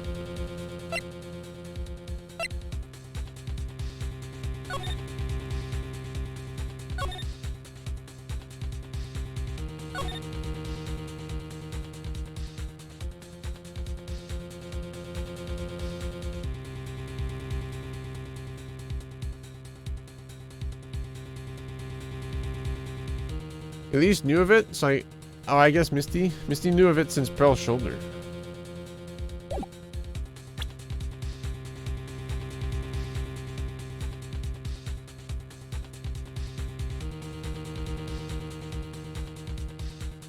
Are you saying that Pearls showed it to him at some point?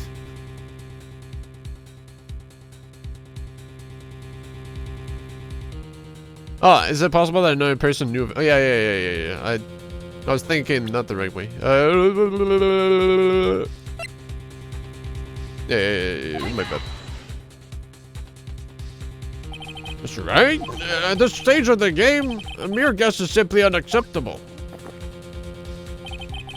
So in the end, you were just bluffing, huh? Oh! Well, don't expect any sympathy cards from me, Wright. Oh, okay. This court sees no reason to further prolong this trial. Okay.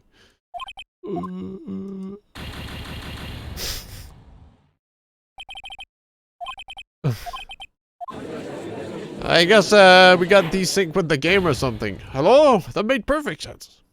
Actually, not true.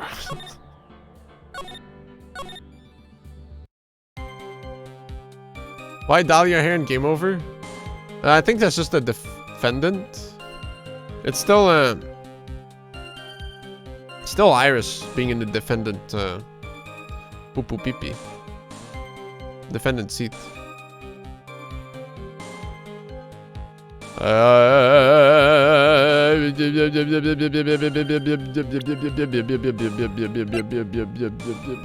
Scroll.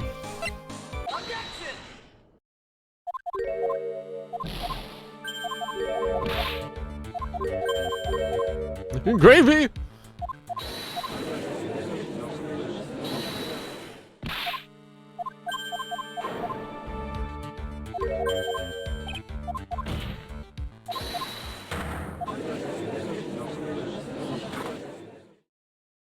Hurry up, man.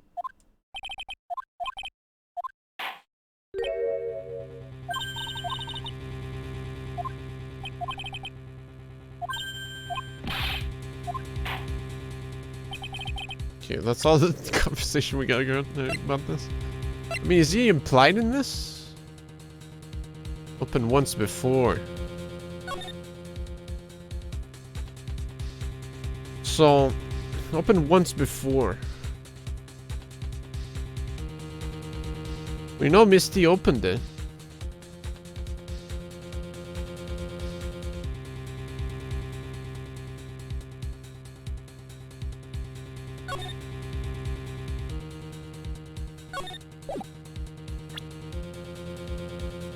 Should have saved right before this. Maybe God saw the letter? Yeah, but like...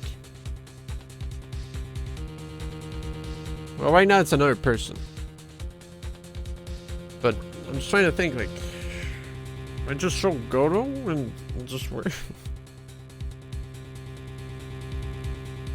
I had to leave solitary confinement. Ah, he planted it. Or no, I think she said that she planted it before. But no, she was in solitary confinement since last year, so someone had to take it out and hide it for Morgan.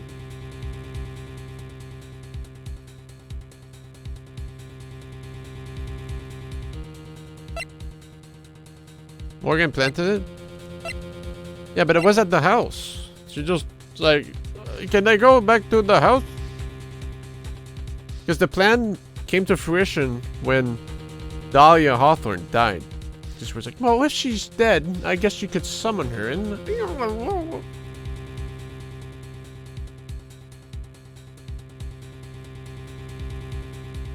I'm guessing that Goto or Morgan... Because the thing is, or maybe when they talked about it during her visit, Goto was there supervising. And Morgan said, like, it'll be hidden there, blah, blah, blah, blah, blah, blah, blah, blah, blah. And Goto was like, I guess I'll check that out myself.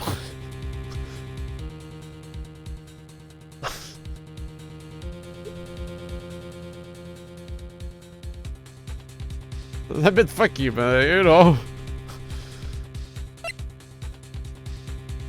So did Goto say the person depicted in the scroll was Misty Faye?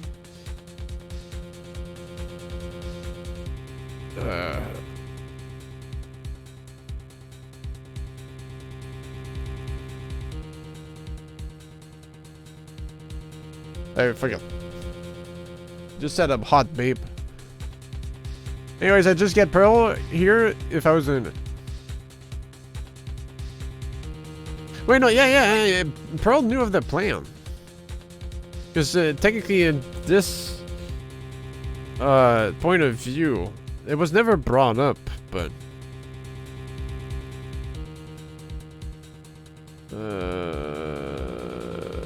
who else knew? These, technically, but like I'm trying to think... Was it brought up that someone else knew about the plan in the court? Because we know Pearl does. And we know, like, she saw it.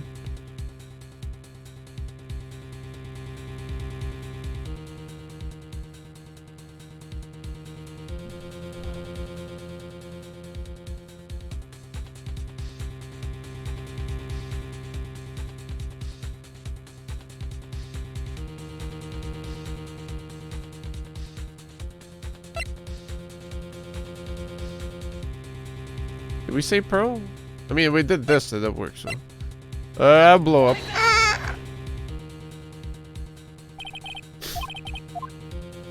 Bro, at this stage of the game, you're gonna cringe? You're gonna cringe in front of us, really? I'll try to snap a save before. And we'll do that good old trick. Because, honestly, I don't know what they're specifically asking. Oh, I should have looked at what he said specifically. There's a cat in the way, so I can't read.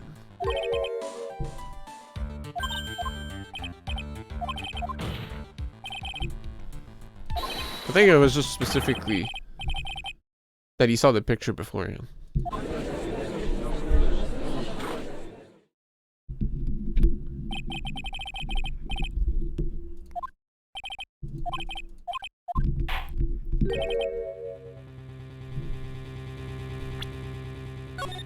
Meow.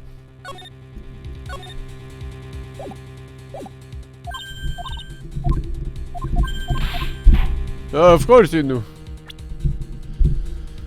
Unless I back out. And then like, wait! Can I right click? No, I have to do something.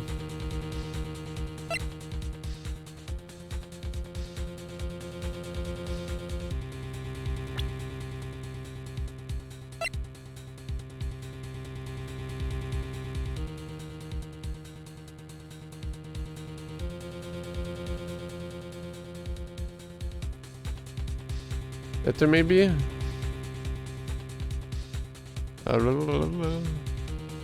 Yeah, I think it's just the implication that the letter was opened once before. It's all that matters. This crime was actually planned over a year ago. How?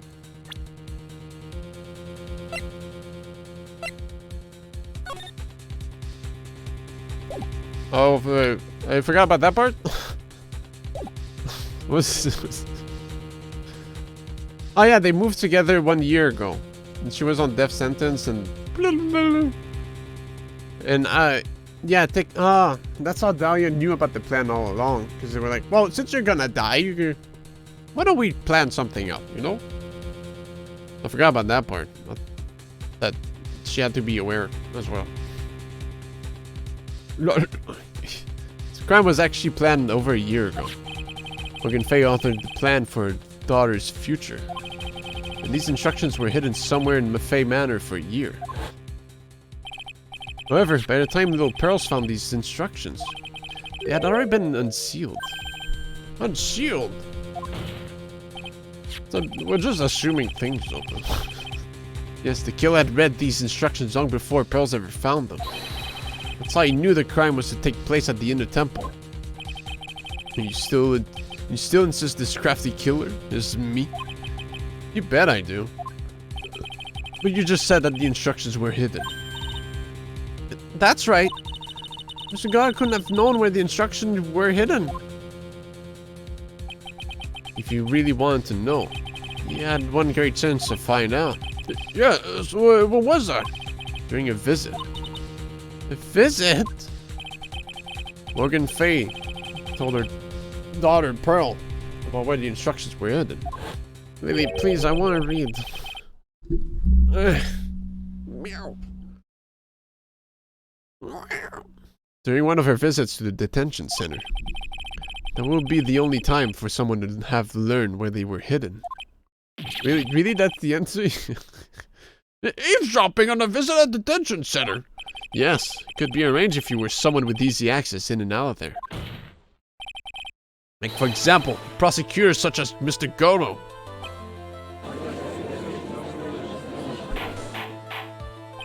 Order, order, order! Mr. Goto, you're under fire again. This murder could not have been carried out without prior knowledge. And you were the only one that could have acquired this information before the murder.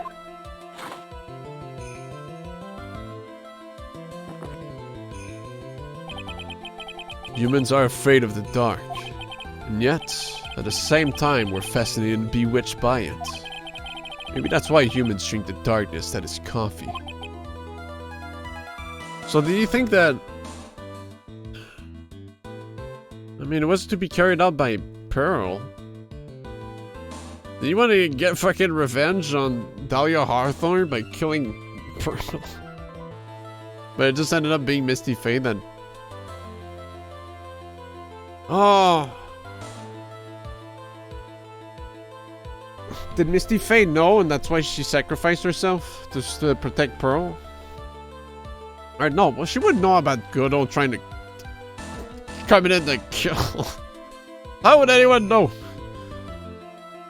She was aware of the plan, so that's why she took the place of Pearl. she helped her read, but she wasn't aware that. But at least, like, I guess it was bound to happen, and she was like, shit, I can't make her be put to risk. Or some, I don't know. We'll find out. I'm sure it'll be explained. I'm sorry for always asking, but what does that mean? It means there's a reason for everything. According to your theory, the killer in this case eavesdropped on a conversation during a jail visit where he learned of a hidden plan for a crime. After discovering the plans, he hid in the temple and waited for the crime to occur. Then he ultimately took a person's life. And he did all of that just to protect this witness? That's right. If you're accusing me of this crime, I have to ask you, why would I do this? This girl is nothing but a stranger to me. I've got no reason to go through that kind of trouble to protect her. I am what you see. I am certainly not the type of rescue the damsel in distress. The killer's behavior is certainly extreme, for lack of a better word. Even considering that the killer wanted to protect this witness's life, his behavior is still a little too unnatural. However, you had a good reason, didn't you, Mr. Goto? An unshakable reason that forced you to protect this witness at all costs. I knew it. You figured it out, haven't you, Nick?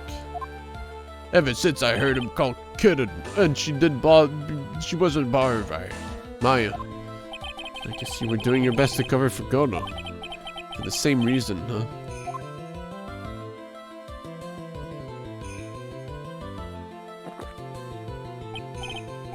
Okay, Wright, I'm all ears. Let's hear it. It's very simple.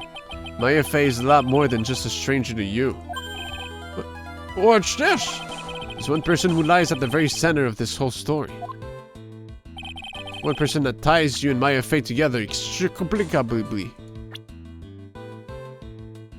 Bikini!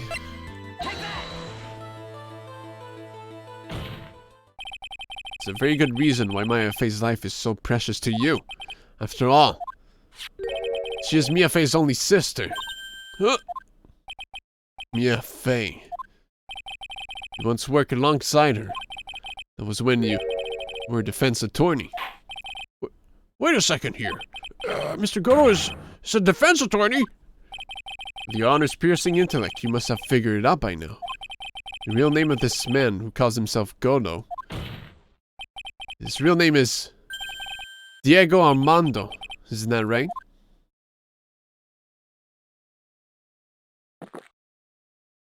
Don't know how I figured that out, but last time someone called me by that name was over 6 years ago.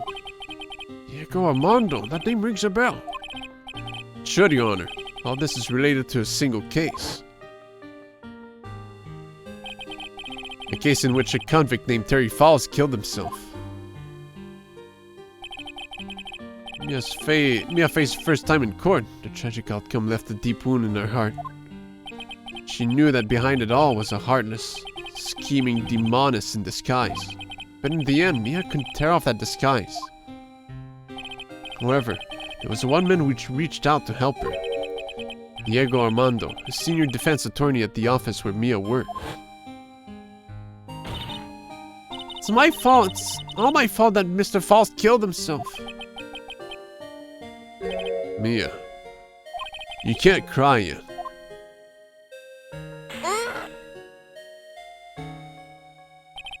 The only time a liar can cry is when it's all over.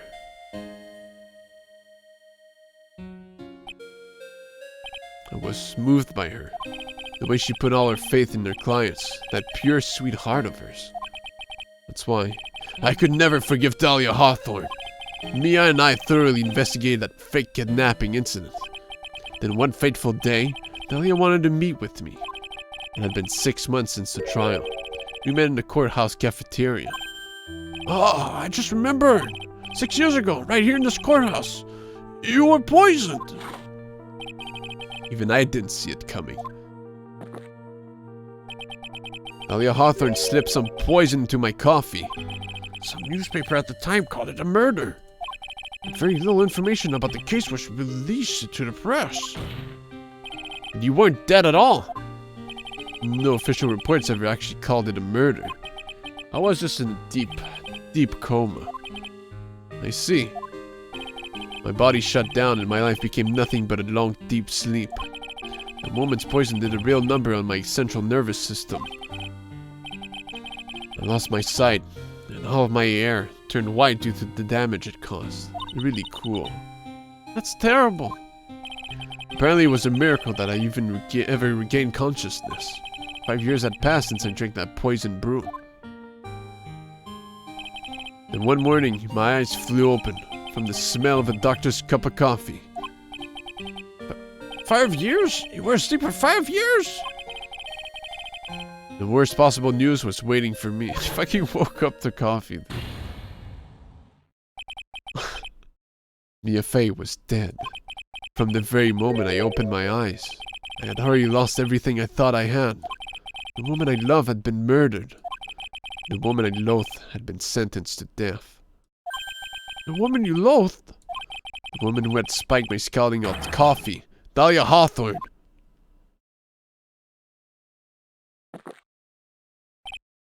Huh. Good old Mia. She didn't let me down. She got her revenge before she checked out. In the end, there wasn't anyone waiting for me when I woke up. That's so sad. For someone like me, for someone who had slept away their best days, there were only two reasons left to live. It was for those 2 reasons that I decided to become a prosecutor. If I may ask, were you 2 reasons to live? If I had an explanation to why he drinks coffee all the time, it doesn't explain anything. Maybe he just likes you. Yeah. The first was you, Wright. Huh? Me? If I hadn't drank that stupid poison, Mia Fey never would have died, much less the way she did. You were the only one who was there to protect her, but you let her die. It was all your fault. It wasn't like that. I wanted to see for myself what kind of man you really were. So that's why you became a prosecutor. My other reason for living. She goes by the name of Mia Fey. Huh? You mean me? You were the only way I could make up for the sin of not saving Mia.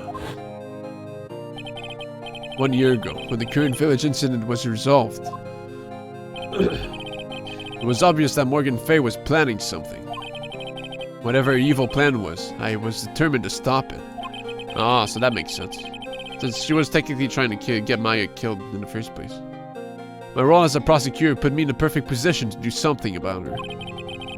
That's how you overheard Pearl's visit with Morgan at the detention center. I knew that the time was drawing near. So I watched literally every conversation for a year. Since I knew the plan, I thought I could foil it. My goal was to outwit the plan. I thought I could do that. I could keep that girl from being caught up in it. So I ended up killing her mother. Whoops. That makes sense. If Pearls had known that the actual purpose of the plan was to kill Maya, she never would have helped out. Finally, the day of the plan was drawing near. I contacted both my accomplices. Iris of Arazuka Temple and Misty Fey. I especially needed the help of Iris. She was to take the fall in my backup plan in case we couldn't control Pearl Fey. But... Oh, I guess it wasn't the plan to kill Pearl, just to... Boom! How did you contact my mother? She had been missing for almost 20 years. Officially, yes. What do you mean, officially? I'm a prosecutor. You've heard about it, haven't you? About the strong ties between the main family and the government. Now that you mention it. Bikini did say something to that effect. She said that the Master of Karain had great authority. Without her official position, Misty Fey still wielded great influence. The police had been keeping an eye on her movements all this time. That's how I was able to contact her. Again, because of my position as a prosecutor. Prosecutor magic. You think these spirit mediums have magic? Watch this shit. My mother was cooperating with you. Don't ever forget. No matter how far away from you she was, she never stopped thinking about you. She was always... That's why. I knew she would do anything to protect you. If you want to know how strong her resolve to protect you was, look at her staff. Her staff? The one with the sword in it. The day the plan was to be carried out arrived soon enough. We met for the first time at Asakura Temple. That's when your mother showed me her special staff. I realized it then, just how far she was willing to go. She was ready to use that sword to protect you from Morgan Fay, if necessary. Yes, even if it meant paying the ultimate price. Mother... That night, the night of the crime.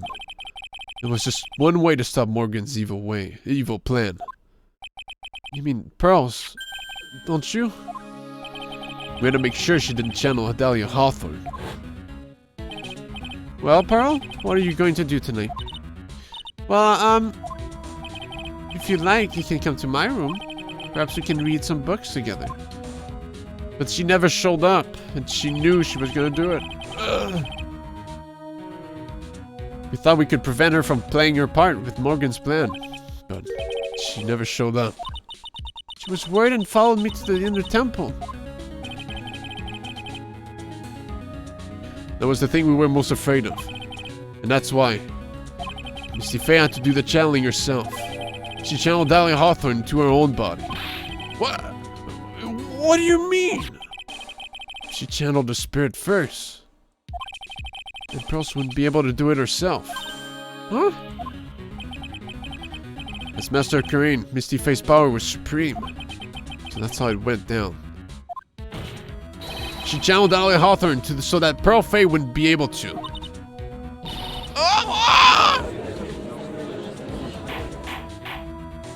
What? Is this true? The role in the plan was to make sure no one was going to hurt Maya Faye. That's why I hid myself at the inner temple. Just in case you needed to be safe from Dahlia Hawthorne. Go on. Anyway. That's all I'm going to admit to, Trite. Huh? There's no doubt about it. You're a great defense attorney. But you're going to have to do the rest yourself. Huh? What else? The background leading up to this incident has been laid bare. There's just one question remaining, Mr. Wright. Who killed the victim? Only two possible suspects right now. Maya Faye? And I'm sorry to say, you, Mr. Goro.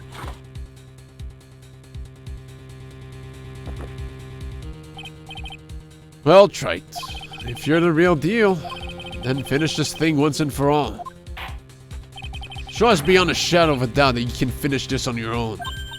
No, Nick, please don't. Maya, I heard the whole thing from my sister in the medical office. That's why I have to protect Mr. Goro. I can't do it. I can't testify against them. After all, he's the man who put his life on the line to protect Mia, and me too. Maya, I know that. Nick. Bro, what do you want me to do? But even so, it doesn't absolve him of his crime. Please, Maya, testify. Miss Faye, your testimony, please. This is the final testimony. Don't bother trying to hide anything, because I'll know. I want to hear the truth from your own lips. I understand. I'm sure you're right. I'm ready now, Nick. Alright, young lady. Tell us about the moments before you lost consciousness. What happened exactly at the time of the murder?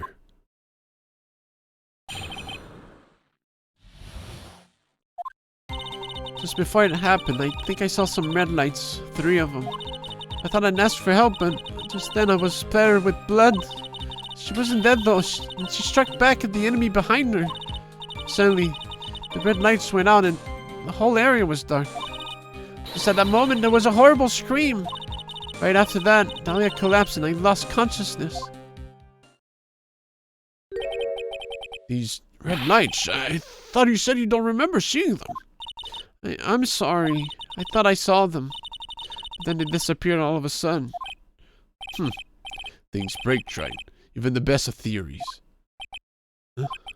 Who was it that stabbed Misty Faye? It looks like you still can't prove it. He was telling the truth this time, I know it. This is up to me. Well then, Mr. Wright.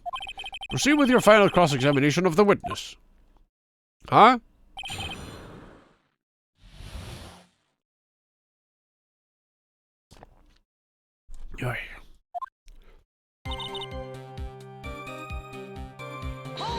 The red lights. Night shining's in the dark? I don't think you can make a mistake about that. Yeah, you're right. I think I saw them, but I can't say for certain. I can't tell you for sure they were from Mr. Goro's mask either. I don't get the feeling she's covering for him anymore, but... Just after that, you turned towards the lights and called for help. Is that because you thought the lights were coming from Mr. Goro's mask? Yeah, I guess so. Maybe that's what I was thinking at the time. But I can't remember, after all. There was a person I couldn't identify in front of me. His life was in terrible danger at the time. There's no way she can remember the details of the scene perfectly. Alright then, let's go on with the testimony. What did you do when you saw the red lights? I thought I'd ask for help, but just then I was spattered with blood. That blood? Was it Dahlia Hawthorne's blood? I think so, probably. Just at that moment, I heard a soft scream that seemed to be close by. It was a woman's voice. Oh, that was when the killer stabbed the victim from behind with a murder weapon. Is that right? Without doubt, Maya was in the middle of a really dangerous situation. Anyway, the victim was stabbed by the murder weapon. What happened after that? She wasn't dead though, and she struck back at the enemy behind her. Struck back? How do you know that? Well, you're right. I didn't see it exactly, but I could tell by the sounds of their breathing and movement. They were fucking... And also the smell of blood. You have witnessed more horror than any young lady should have ever had to in her one life. So then what did you do at that point? I couldn't move. I could just barely make out their shadows moving in the dark, but I had no idea what to do. You still see the red lights when you mentioned earlier? Yes, I think so. But suddenly the red lights went out and the whole area was dark. They went out?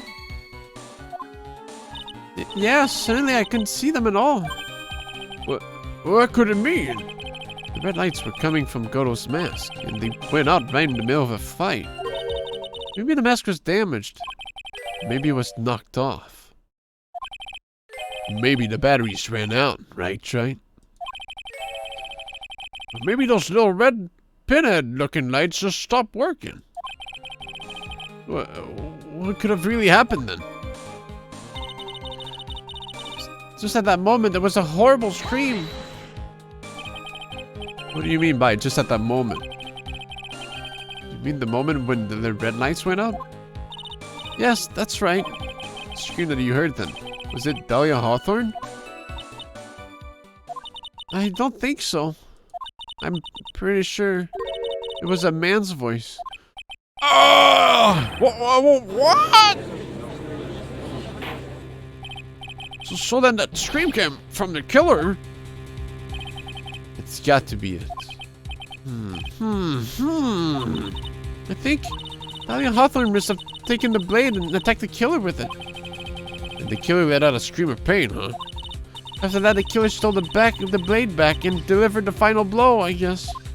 Ah, so self-defense, huh? Well, Mr. A, seems to make sense to me.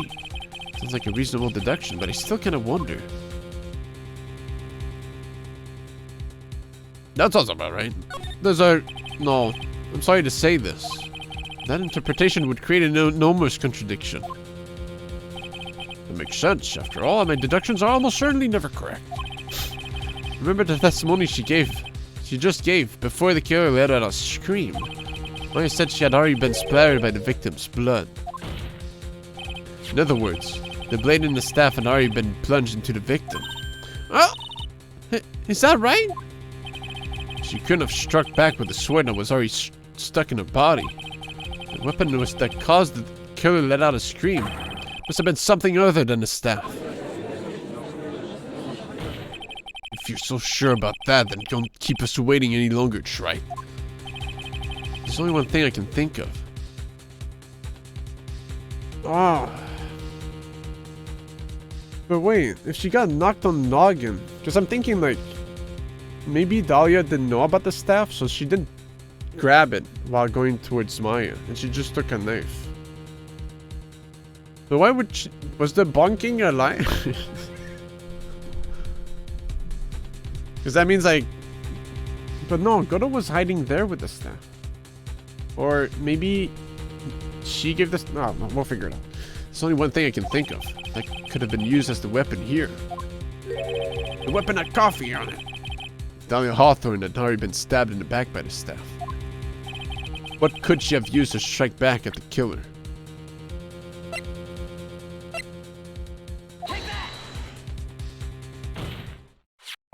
Naturally, the dagger the killer brought to the scene of the crime. Oh, that's right. I forgot about that. Oh. The dagger was found at the crime scene stuck into a pine tree. Yes, the detective found that this morning and brought it to me. Dahlia Hawthorne struck back at the killer with this. And she managed to wound him as well. Objection! Just because he let out a scream doesn't mean that he was wounded. For all we know, the blood on the dagger could have been from the victim. I wouldn't get pwned like that. Have you forgotten that the blood has already been tested? Since we learned it wasn't the victim's blood, it must be the killer's blood. Gotta bleed right now! The killer must have a wound somewhere in his body. So you're saying the blood on this dagger belongs to the killer? Exactly. The DNA analysis of the blood would prove it. Beyond a shadow of a doubt. Yes, Mr. Goto. It would prove that it's your blood. Meow. Move your ass, Lily. Nice theory, Wright. Order in the court. Is this the end? Have I done it? Maybe you won't be able to change the results of a scientific test. So much coffee in his blood that it's just coffee at this point. Huh. Let me ask you something, Wright. Let's just say that it turned out that I was the killer. Do you really think I would be stupid enough to leave evidence like that? What? Just think for a second. This dagger was found this morning by a detective and brought to me. There was already blood on it, correct?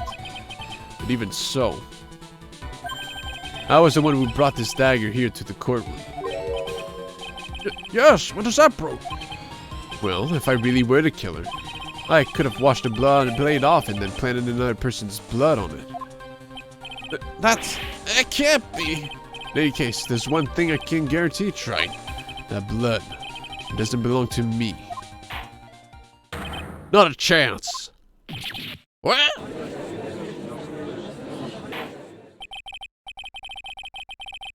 In any event, it seems to be established that the killer was wounded. Alright then, witness, continue your testimony. Hold it! Wait a minute. Then I added milk to mix with the blood. What's the problem? I know I probably shouldn't say this, but there's a big contradiction in Nick's explanation. But, Maya! This dagger said that it wounded the killer. That's right. But if Mr. Goto had really been cut with the dagger, his clothes should be bloody or have a rip in them, right? Maya? Maybe you just changed his clothes? That solved the contradiction pretty easily. What are you talking about? It's not that simple at all. Remember back to the day of the murder? Everyone that was on the inner temple side got trapped there. Oh, so if he smells... Oh, that's right. He got stabbed in the ass. Once the bridge was fixed and the police headed for the inner temple. minutes ago, I was already there waiting for them. And he never had a chance to change his clothes.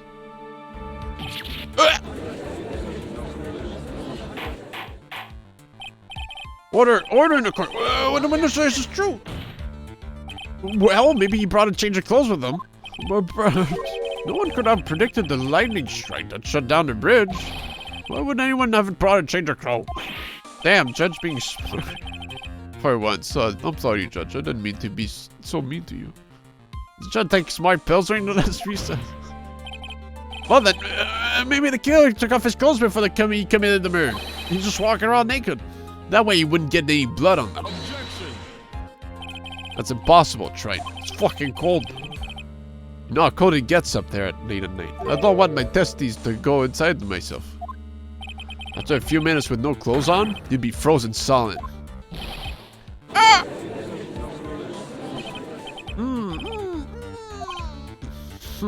So that's all you've got.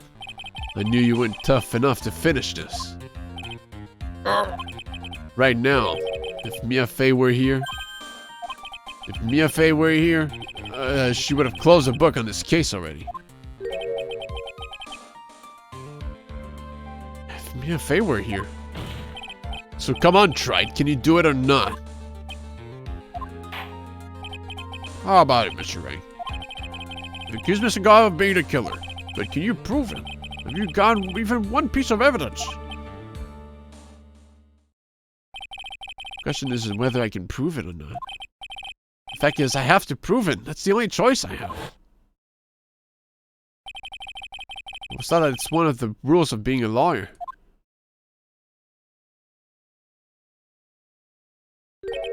I can prove it. I'm going to bring your magnificent vengeance to fruition, just as you wanted. Huh, that's good. A fighter till the bitter end, Trey. Since there's just one piece of evidence that you can prove your point, why don't we go for the unlimited penalty? I don't have much health left. Unlimited? How about unlimited reloads? Did this theme play at all during this this game? Actually, the third game? I think this is the first time we hear it.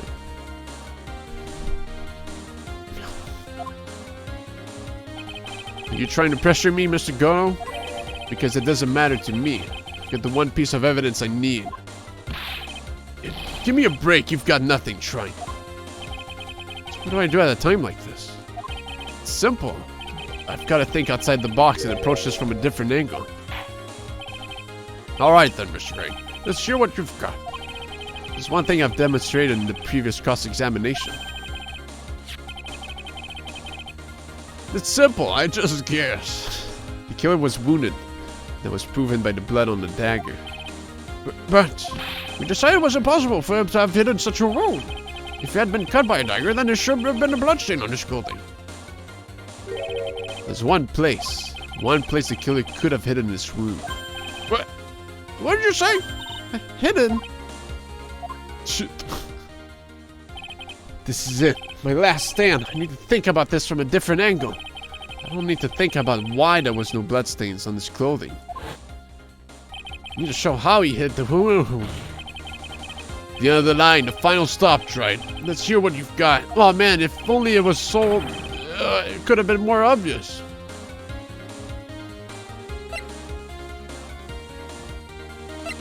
Did I just show him? It says face.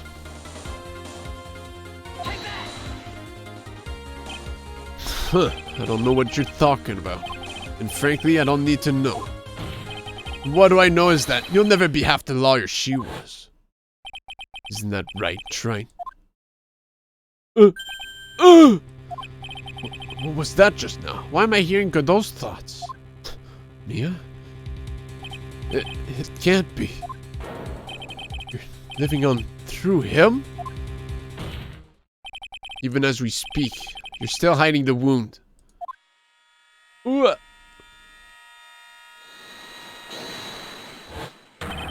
It's beneath your mask. During the fight, the red lights given off by the killer suddenly disappeared. Seconds later, the killer let out a scream. That's right, your mask went flying off your face. Mr. Goro, would you mind removing your mask?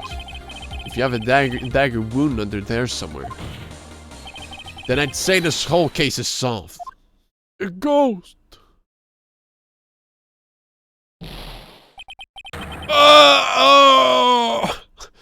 Oh no, he's faking the wound by making it explode, so now there's gonna be too many wounds.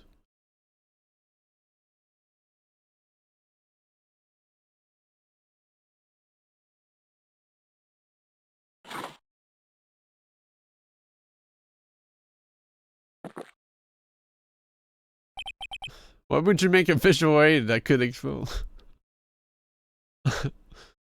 Just now. I just saw a spirit in you. Huh? I never liked you. 6 years ago.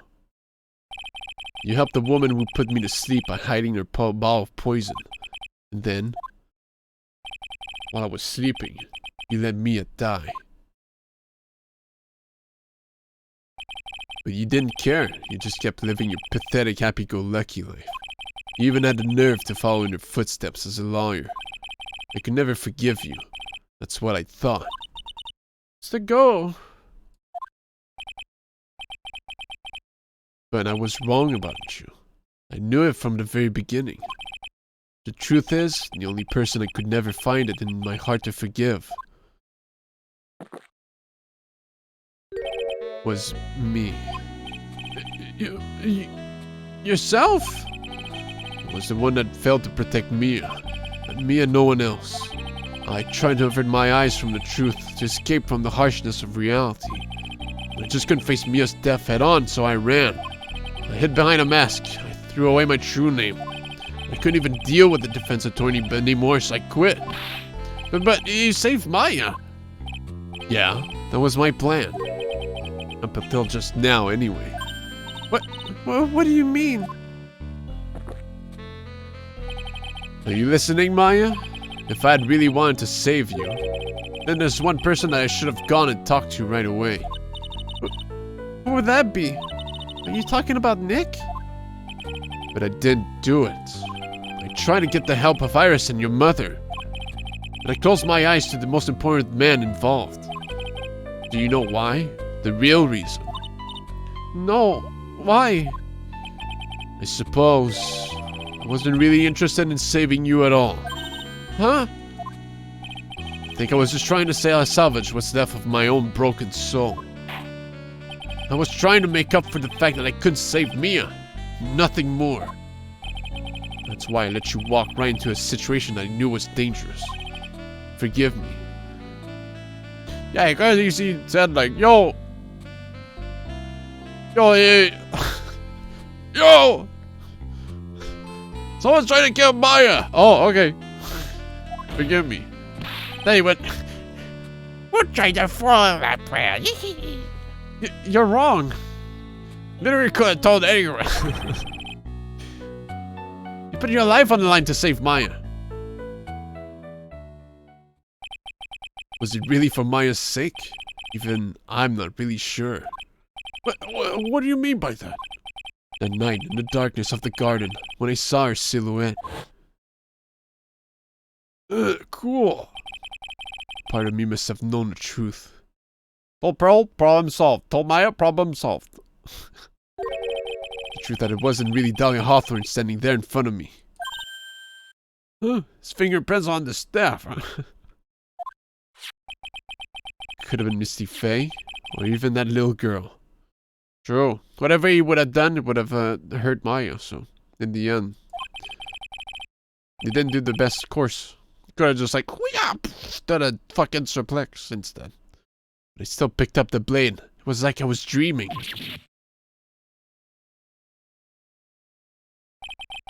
I'm not sure exactly what was going on in my mind at that point. Was I really motivated by the pure desire to protect Maya Faye? Or was it something else? Revenge. Was it my hatred for a woman who had stolen everything from me 6 years earlier? Could it have been simply a desire for revenge? And now, I don't know anything anymore. I did learn something today, however. I finally realized that I was the arrogant one. I was just chasing an illusion, a fantasy. The stupid fantasy of defeating you in the courtroom. You were the one who made me realize my folly. You never ran away from Mia's death. Instead, you picked up where she left off, as a true defender of the people. Well put. That one moment, I understood everything.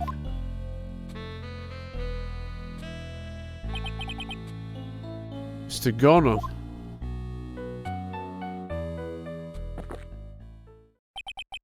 I think you already know this, but if you don't, my name is Diego Armando. Mr. Armando, I believe in you. I know you were trying to save me. He's crying blood. Thanks. Your wound, it's bleeding. Did you forget already? In my world, the color red doesn't exist.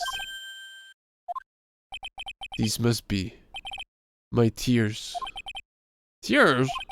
Ever since I woke up from my coma, I think I've been waiting for this very moment. Mr. Armando. You do well to remember this, Maya. The only time a lawyer can cry is when it's all over.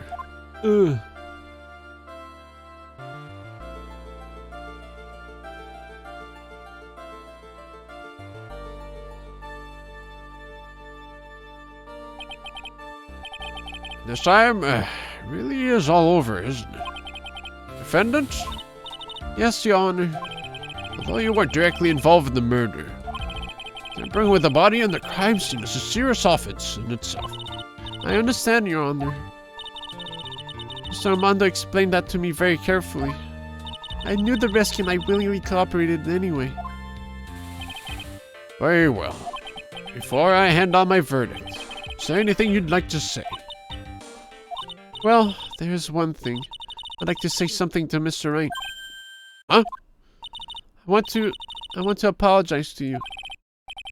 Apologize? To me? For what?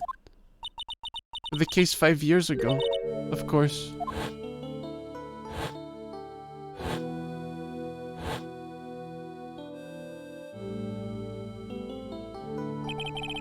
I just remembered.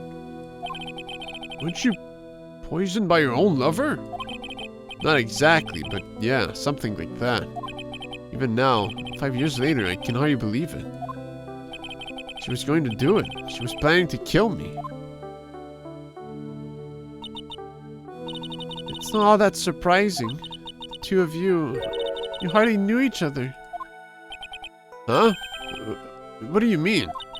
You and my sister. You only met twice. Huh? We only met twice. The first time you met was on that fateful day. The day she poisoned Mr. Armando in the cafeteria of this very courthouse. The next time you met her was 8 months later. We met her again on the day that she stole your food medicine. Your cold medicine. Bill Swallow was killed. No way! It can't be true. I mean, during our whole relationship, we were... for those 8 months, the woman that you thought was Dahlia Hawthorne wasn't actually my sister. Wow, spicy! What the hell? Duke Swallow. Huh? Was it Dahlia? I hope one day you can forgive me. Beanie. Yeah. You mean... That's right. I lied to you. For 8 months. Wow! But why? Why would you do such a thing? Ever since she gave you the ball that day. My sister was trying to get it back as soon as she possibly could. Because of the police investigation and their surveillance. She couldn't move about freely. That's why you... My sister, from the beginning she was prepared for the worst. But prepared for the worst?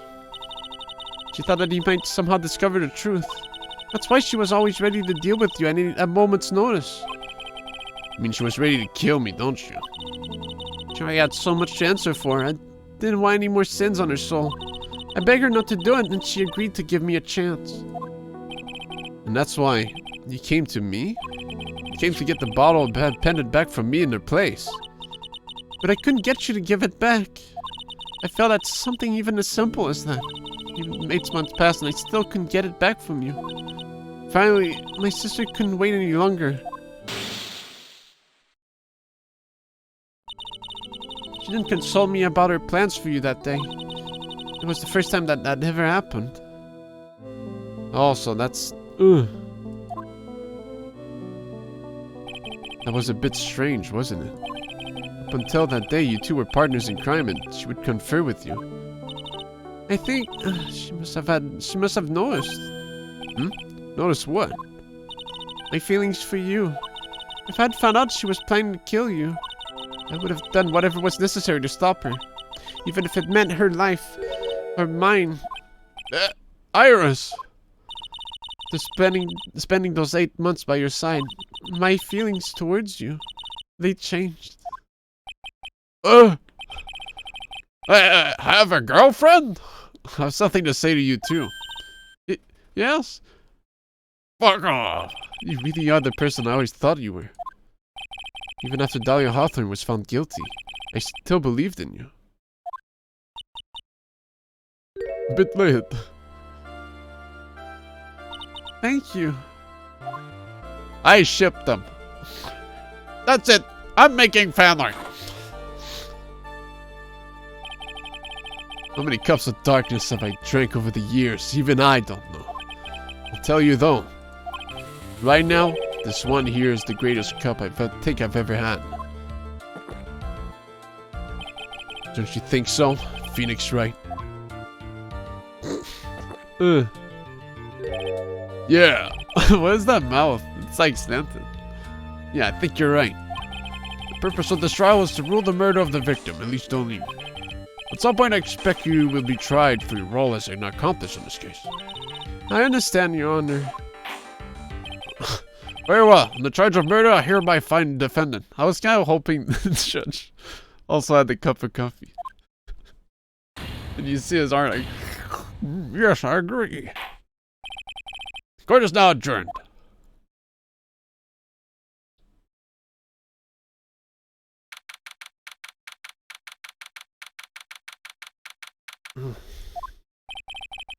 It took an hour less than I thought. That's pretty good. Then another trial. Oh, Court's over. Nobody wins. So I guess it's all over. The way everything ended. Was justice really served? The man who risked his life to save Maya is being sent to prison by my own hand. Of course justice was served. Mia! I'm proud of you, Phoenix. Your defense was truly brilliant. But I couldn't save Mr. Armando. The man who cared so deeply for you. You're wrong, Phoenix. You did save Diego. You saved him in the only way possible. You mean, with that verdict? I think one day you'll understand too. Phoenix, I want you to remember one thing. You were as good out there today as any defense attorney could ever hope to be. Is she playing for Apollo Justice? Come out. There's nothing more you can learn from me. Mia! You have accomplished something I wasn't able to. I owe you a great deal. Thank you. Mia! I'm sure we'll meet again someday, Phoenix. I've been on lots of cases and seen a lot of things. Along this journey, I've found myself asking just one question. What does it really mean to defend someone? I suppose today's case produced one possible answer. She just wears your hair top open like that? Tiny clothes, you know? I mean, Diego purposefully stopped the trial from ending by calling Maya to the stand. He clearly wanted to be convicted. Well, yeah, I guess he was starting to feel like, you know, like shit. You know? The looming dread was like, Fuck. Maybe I really fucked up, huh? Kill them. Where's Mario? Yeah, Mario died. I'm wearing his hat. I found it. Loot. It gives me +5 fire damage. Nick. Maya. I guess it's just like my sis said. Yeah, what did you say? Well, that night when I channeled Mia to get advice on what to do, this is what she wrote back in my notebook. Don't worry, Phoenix will save everyone in the end. Hey, come on, that's pretty cliche. But, come on, cut it out with that gloomy face. Can't you see? Me, sis, and I'm sure Iris too. We owe you for everything you have done for us, Nick. Nick, truly the ladies' man. Maya, how? Can you be so bright and chipper after all that's happened? Your mom's fucking dead. You're brutally attacked. You even saw your mother murdered. Yeah. Francisca. Still as softy as always, Phoenix, right? Excellent work, Wright. Huh? Mr. Edgeworth! When did you get back? Oh, that's right. Bro. You'd almost think like Edgeworth, like, damn, this guy's camouflaged as hell. What the hell? Why is he a floating head? Oh, that's right. I guess no one filled her in on that. Edgeworth and Francisca have actually been helping me. Helping you? These two hadn't been here on the first day of the trial? The defense wouldn't have gone anywhere. Wow! But where were you, Nick? Hold on. My game might crash. Where were you, Nick?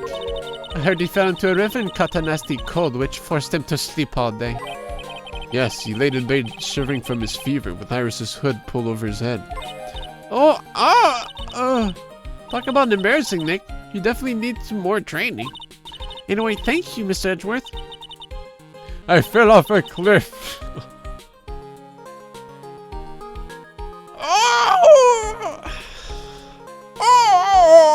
Like that sound?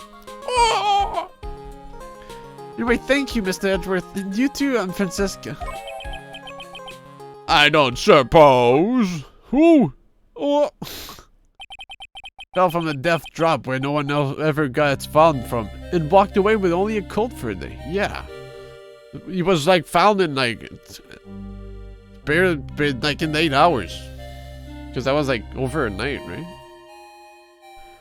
There's room for me in this group hug, is there? Oh, Larry, what's been the longer than usual face? I realized something when I was reborn. I realized that Larry was never of any use to anyone, not even once. That's not true, right, Nick? What? You're asking me? Well, Nick, is it true? I've got a place in this world, right? Huh? Oh, yeah, of course. I knew it. Everyone would be better off if I were gone for good. No. Oh yeah. Those portraits you painted, they were really good. Isn't that right, Edgeworth? What? Me? Why are you making that face, Angie? Oh, well, yes, indeed. I certainly can't say that they lack resemblance. Do you really mean it? What about you, Frenzy? Did I draw you well, too? Ah! My beauty can't possibly be captured by a mere crayon. Nevertheless, I recognize the effort you put into it, and that's worth something. So then, you'll do it? Like you promised? You're going to model for my next picture book? Frenzy's whippity-whippity trip? Ah! Don't get carried away. Well, how about that? I guess painting portraits is the only thing I'm good at. Yeah, you should be the chord sketcher, dude. The painting of Pearl was pretty darn good too, if you ask me. Huh? Now that you mention it, I haven't seen her around. Pearl's... where could she have gone? Normally she would have made a beeline for Maya. Oh, I'll go look for her. Be right back. Stumbled. Hey, Pearly! Right. You seem to be uncharacteristically puzzled. I suspect you're wondering how Maya can be so cheerful despite all that has happened. Yeah. Oh no, they're gonna say it's all because of you. And it's gonna be like really touching. You gotta get theory. To be honest, I can't understand it either. Francisca. That's right, she lost her father fairly recently as well. I think I understand how she feels. Maya's a much wiser person than she appears, and I think she realizes something. Now is exactly the time when she needs to be as strong as she can. What do you mean by now is exactly the time? Doesn't she have a German Gangate voice? Shut up. Maya wasn't the only one that was badly wounded by this incident. In fact, there was someone that was hurt far more deeply than she. I believe it's for that person that Maya is trying her best not to cry. Someone was hurt more deeply than Maya. Edgeworth, I think I'm starting to understand too. Tell me, Phoenix Wright. Who is Maya Fey being strong for? Me? Gumshoe? Pearl? Mia? Oh, I can't even point myself. There I go. What's this? It's Pearl? Again, that's why I saved just a minute ago.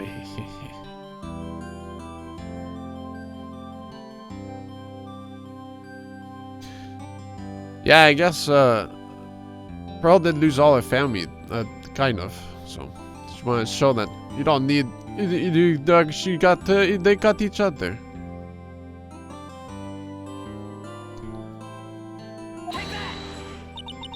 Pearl Fey. The poor kid, after all, the reason that she worked so hard to follow the instructions was because she loved and believed in her mother, Morgan. It's for the good of the Fey clan. I'm sure she believed in every last word. She thought she was doing it for Maya. That's why she was so happy. Wrong. Scott, why are you playing at yourself, huh? Shows how truly devoted she is to Maya.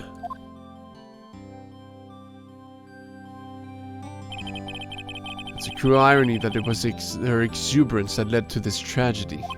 Maya Fey's mother was killed and Maya herself was put into the deepest peril imaginable. That's exactly why Maya is putting on a brave face. She's doing it for Pearl's sake, until she can see her smile again. Oh hey, this is where you all were. Wow, looks like we've got quite the bunch of... Ow! What was that for, sir? Sorry about that, Scruffy. My whip just seems to have a mind of its own. What's up, Detective Gumshoe? Oh, you know, this and that. Anyway, congrats on your win. Let's go out tonight, pal. Dinner's on me. But Sally's just kind of gone down by a teeny weeny bit, but it's alright. I made reservations at a first-class French restaurant tonight. Oh! Pretty good work, Scruffy. That whip was your reward. Hello, French. What happens if you pick Gumshoe? Did they just tell you you're wrong? It's just like default answer, maybe. Detective Gumshoe? Yeah, they called me cringe. You said a first-class French restaurant? You don't mean... Très bien. Where else? I knew it. We're doomed. Come on, let's go, everyone. Can't keep Maggie waiting, pal. Hey, you crybaby. You're invited too. Oh, forget about me. Pearl and I will be at the loser shack eating potatoes. You know, Maya's taking an awfully long time to get back. She's out looking for pearls. Oh, Maya, what's wrong? Nick, what do I do? Pearly, I can't find her anywhere. Huh? I'll bet you just went back home. That's all. I thought so too, so I called the village. No one has heard from her. This has never happened before. Mia's just standing like, yo, I'm in the body. Guys, I never went back yet. I'm still in the body. Guys. I figured she has been badly hurt by this incident. She feels responsible for the tragedy that has befallen you, Maya. But none of this was her fault. What should I do? Detective Gumshoe. Yeah, what is it, pal? Could you guys go on ahead? But what about you? Maya and I will We'll join you guys once we find pearls. Nick! Don't worry about us, Detective Gumshoe. We may be a little late, but we'll definitely be there. We have a lot of celebrating to do tonight, and I wouldn't miss it for the world. Yeah, but you're the... Farewell, Phoenix Wright. We'll go on ahead. They don't even know what they're in it for. Don't keep us waiting, right? We won't. But where should we look?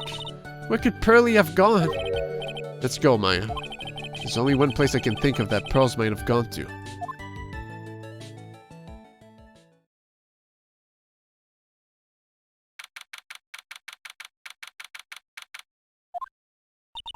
Sakura Temple? For pearls, I bet this is a very important place. After all, it's where this whole incident started. What's this? Y'all back again so soon? Sister Bikini? I thought we'd be eating mashed potatoes alone tonight. So, she's here? Pearly is here? She's in the training hall. Why don't you hurry along and go see her? Oh, okay.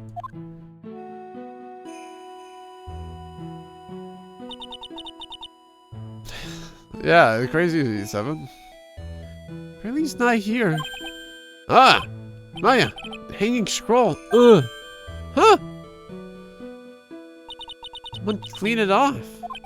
It's got to be pearls. Yeah, that's a pretty good recovery jump. Mistake Maya! Pearly! Why did you just leave like that? Mistake Maya! Mistake Maya!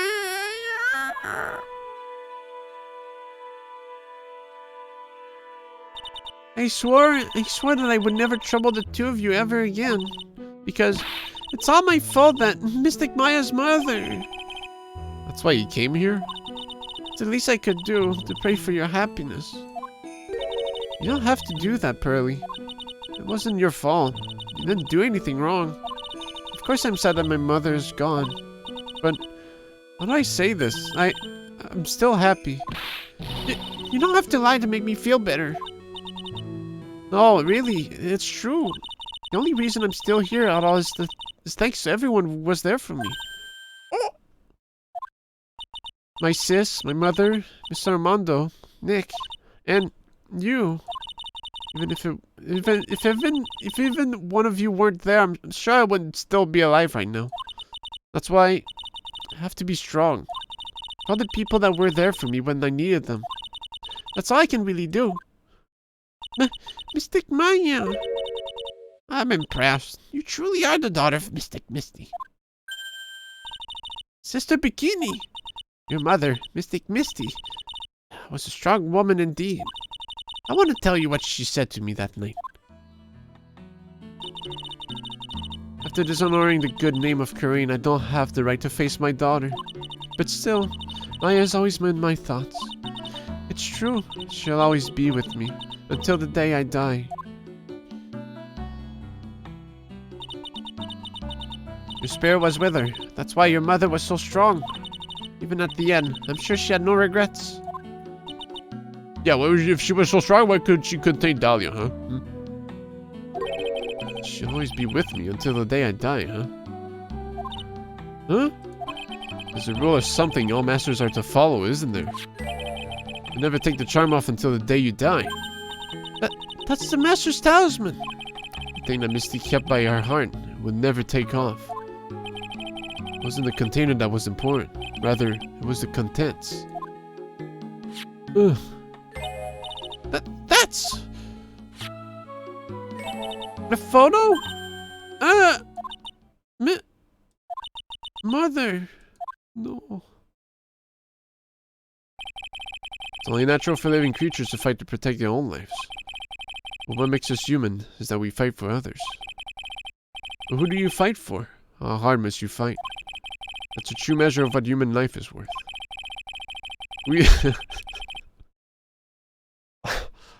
Bro, come on. I was getting all touchy and then this line. We defense attorneys or warriors who are constantly challenged by that question. Oh! Even then when the battle is over, the bonds that connect us are severed. We always return, time and time again. Mia, Maya, Pearls, Mr. Armando. And Maya's mother, too. I learned that from all of them.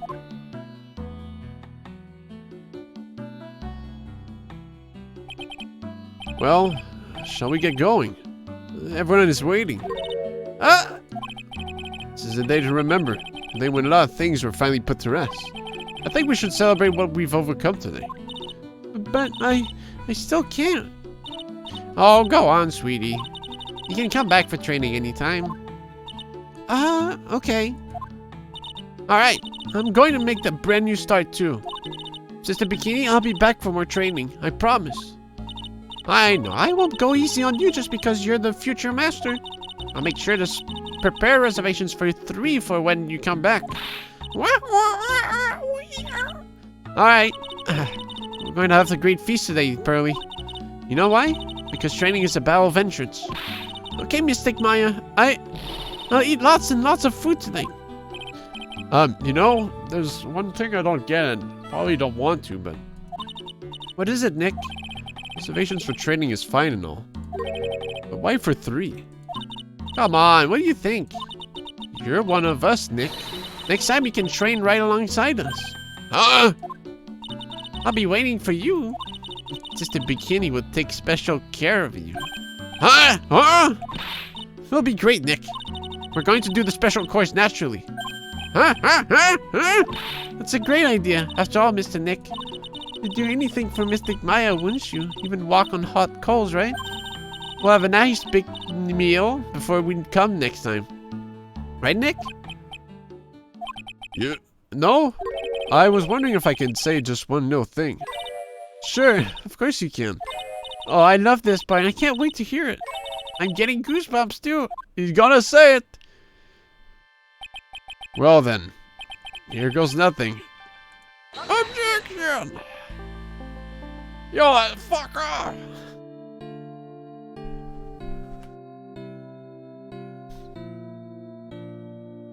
Cool. We have to work extra hard now. Master Crane and the office manager, Wright and Cola officers.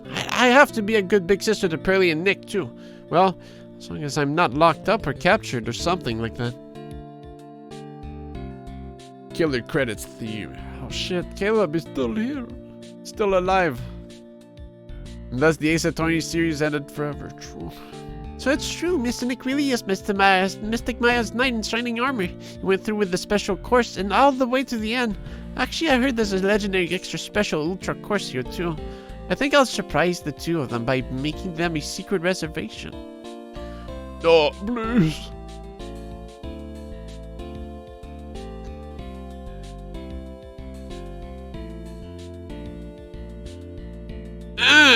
The Colt. Now you brought me a brand new coat as a present. I feel 10 years younger. I'll never take it off.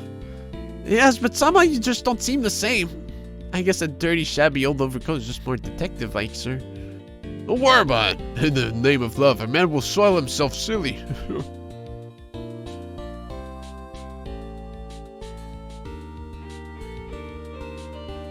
Please. No, not her. Mr. Wright, once again in your depth. Thanks to you, the Treasures of Crane exhibit was a great success. I even got to see Miss Von Karma, who I hadn't seen for almost a year. She taught me how to use a whip and said that I must show you what I've learned. No.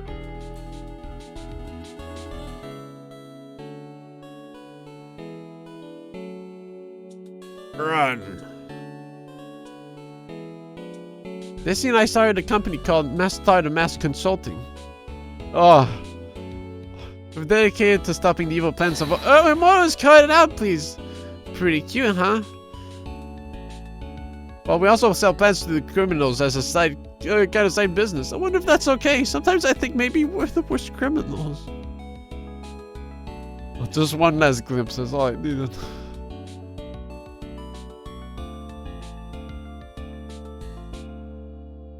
I want to show my appreciation to Mr. Wright for exterminating Don Tigre. So I lent him 500,000 and a special thick tea, and one I mixed with my own 2 hands. But he's drinking it now. Went through compromise. Judging that this game actually didn't have space for old back. Yeah, alright. I had to put so many hot babes instead. I'm just holding in the way. A wrinkly, grumpy, clown-nosed waste of flesh. At least that's what I thought. But my grandkids had a birthday party for me the other day. Talk about embarrassing. 69 years old, I cried like a baby with a dirty diaper.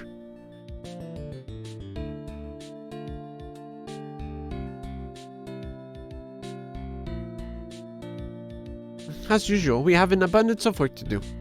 We've hired a new programmer to replace GAUNSTREAM. I do hope everyone will get along. His name is Adamada.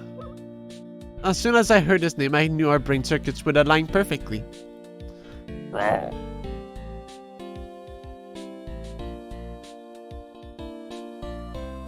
Adam. My, more reporters. Since the murder, we've made so much money. I hardly know what to do. I think the magazines like us because I provide such a nice visual, especially in spring. I can hardly wait for Iris to come back.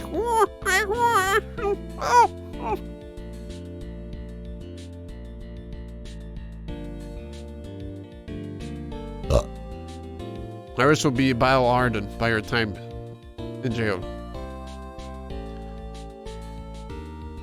You turn into such a respectable man, Feeny. It was so sweet of you and everyone else to come and visit me here the other day.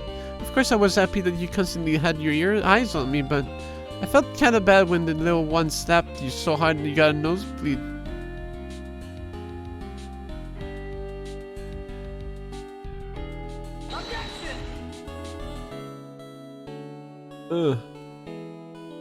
Wow.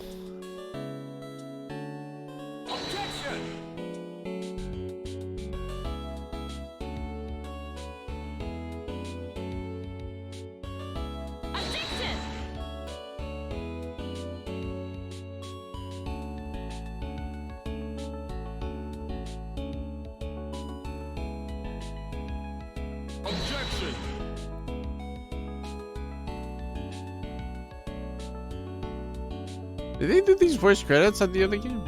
Objection! The hell?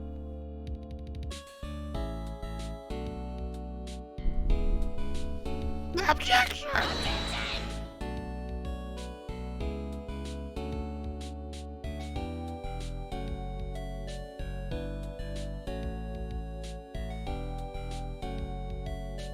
No! What's this? I'm back from a long entire vacation and no one is here to greet me. I guess while I was gone, my little whippersnapper buddy quit and now I've got no one. And what kind of lonely, crazy, scary room is this supposed to be anyway? Well, with all the flashing lights and switches, I feel like some sort of space alien. And now what am I going to do with all these macadamia nuts? And if I bring them to NG Plaid, no, you won't, I really can't accept these. I'm afraid those sort of things are oh hard when I will ever find a gentleman. Oh.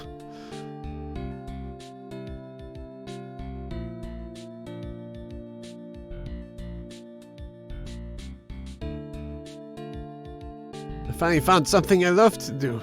Pansy's Wibbly Whip Trip is gonna turn the art world on its head. I should have realized it sooner. Self-centered, lazy, antisocial. I'm an artist. A really good portrait artist. I'm not a loser after all. I can't believe Seven was here to see that. I know. Ugh. Wow.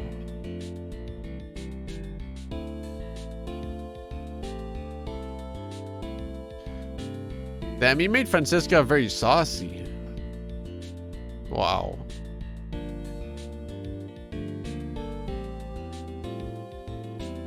Hello.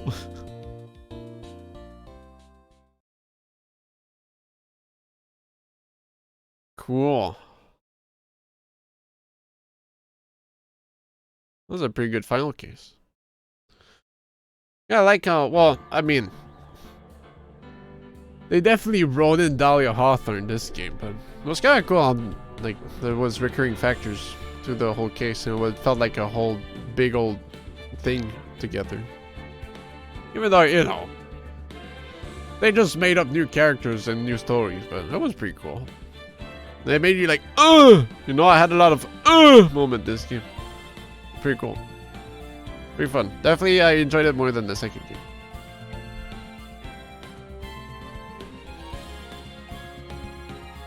And it had Desiree Delight and Iris. Wow. What a habab. You know what I mean?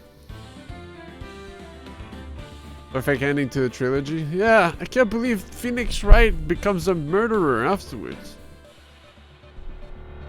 Oh, bad example? Meow. He just kills people. He's like, well, I'm done being a defense attorney. Time to kill. Yeah.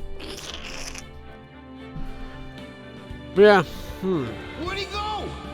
You can't get away with this. Do I wait for potential collection for the Apollo Justice, or I don't know which games will be next if we do more Ace Attorney. Meow. Do investigations.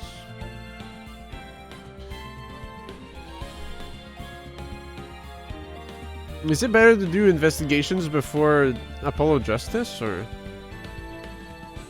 the Grace Attorney can go on sale and I can play them first? Okay, bro.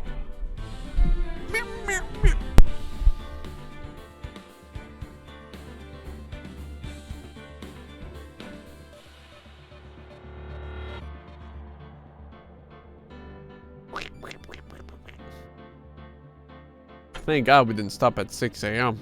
Don't know what I would have done. Just sad that the stream pooped in the middle, but you know, what can you do?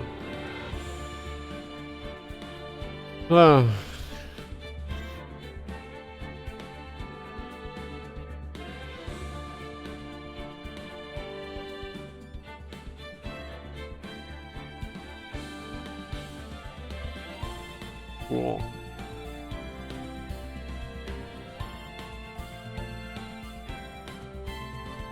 I'm unbeatable when it comes to darts.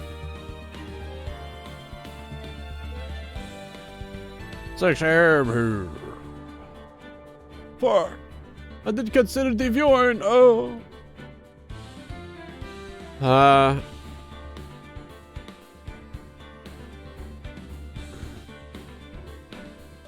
Sure, 7.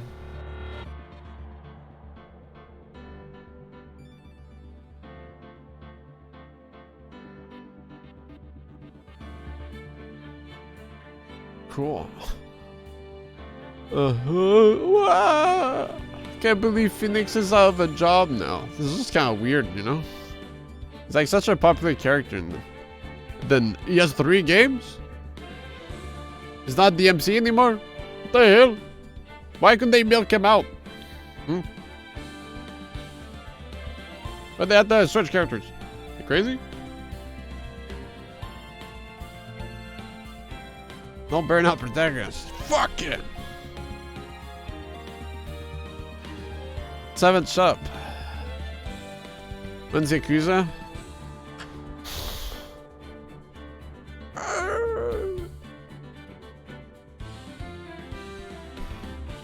I'll install a Mario mod for Yakuza 4.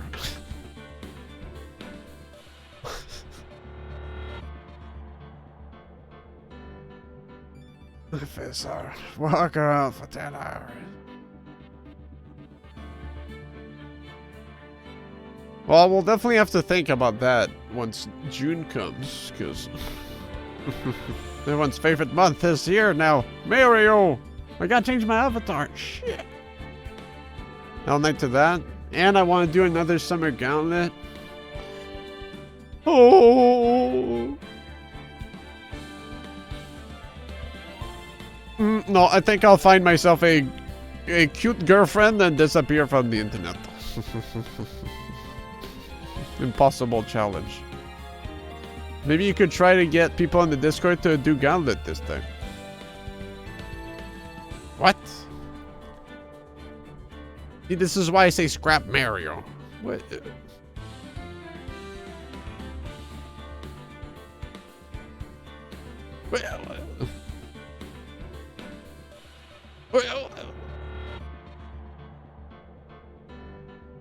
I want to at least do Super Mario 64. It's not gonna be like 2 games. Like as long as we sate Mario's Thirst, that's all good. Like just 1 day a week. Like, what would I do a Saturday? I don't know.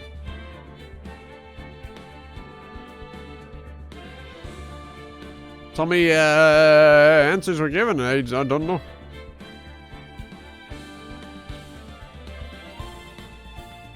You hate Mario 64, you're not real.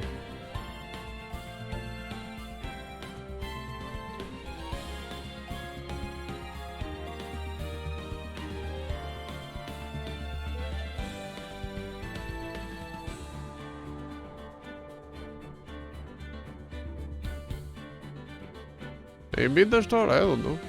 I just saw you can make Mario Donkey Kong or Sonic. That's all I know. Isn't that cool? Or even Waluigi. Just get him out of the game. I do kind of want to play that weird Super Mario Sunshine ROM hack someone made.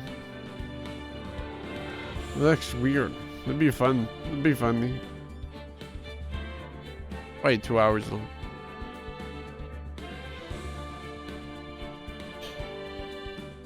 Unless it's really racist, then whoops. It'd be funny for 5 minutes, then you have to play the real stuff. I saw I had 10 downloads. Yeah, no, right? Pretty impressive.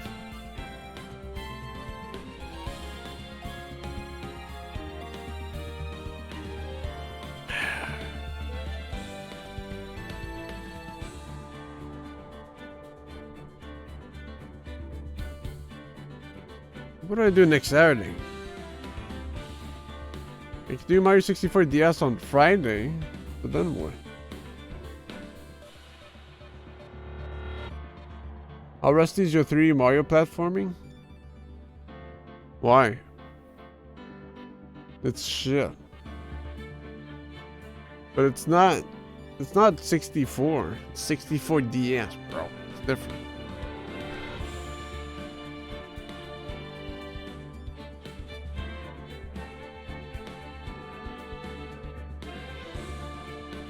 Thank you, sorry, whatever's was the thing. Yeah, true. Do we do it next Saturday though? True, it is technically Mario. It would fit the build. I could play as Mario. No, we don't have to go all that way, but you know.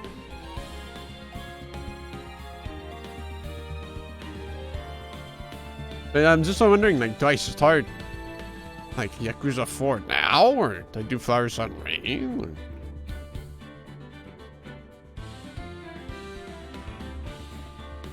I don't know.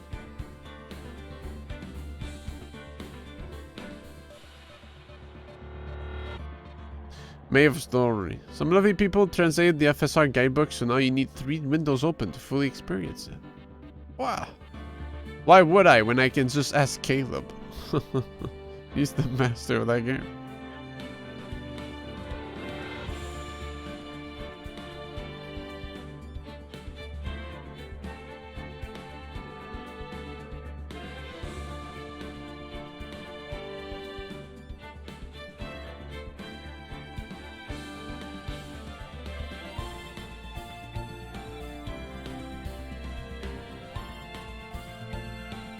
Fully transcribed? Well.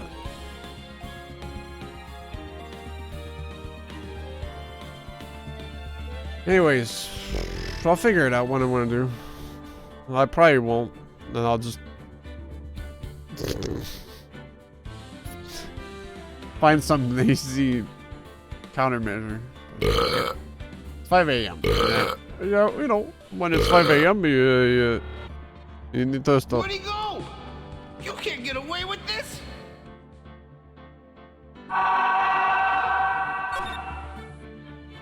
Yeah, cool. Fun times.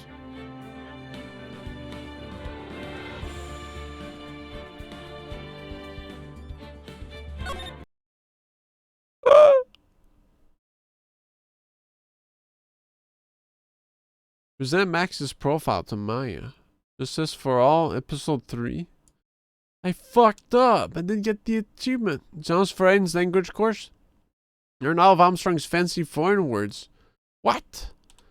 I missed so many achievements. I mean, most of them were from the first game, but because I didn't play it on this. I missed 1, 2, 3, 4, 5. No, not that one.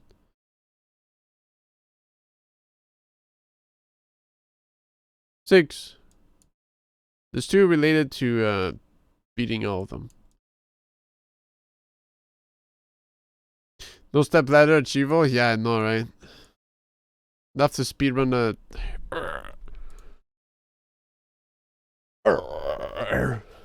Speedrun the first game again. I don't think it's... Bro. I'm a hack Steam and give myself the step ladder achievement only.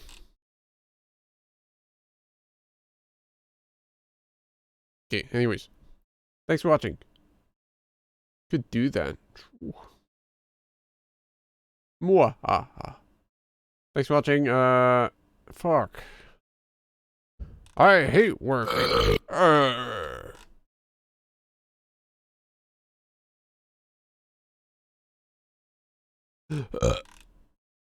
I'm looking at the community hub for this game. There's definitely something.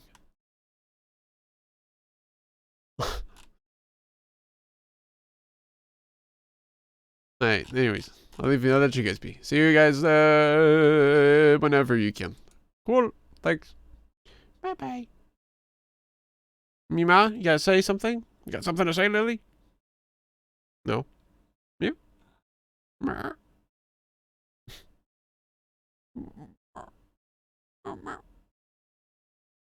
No?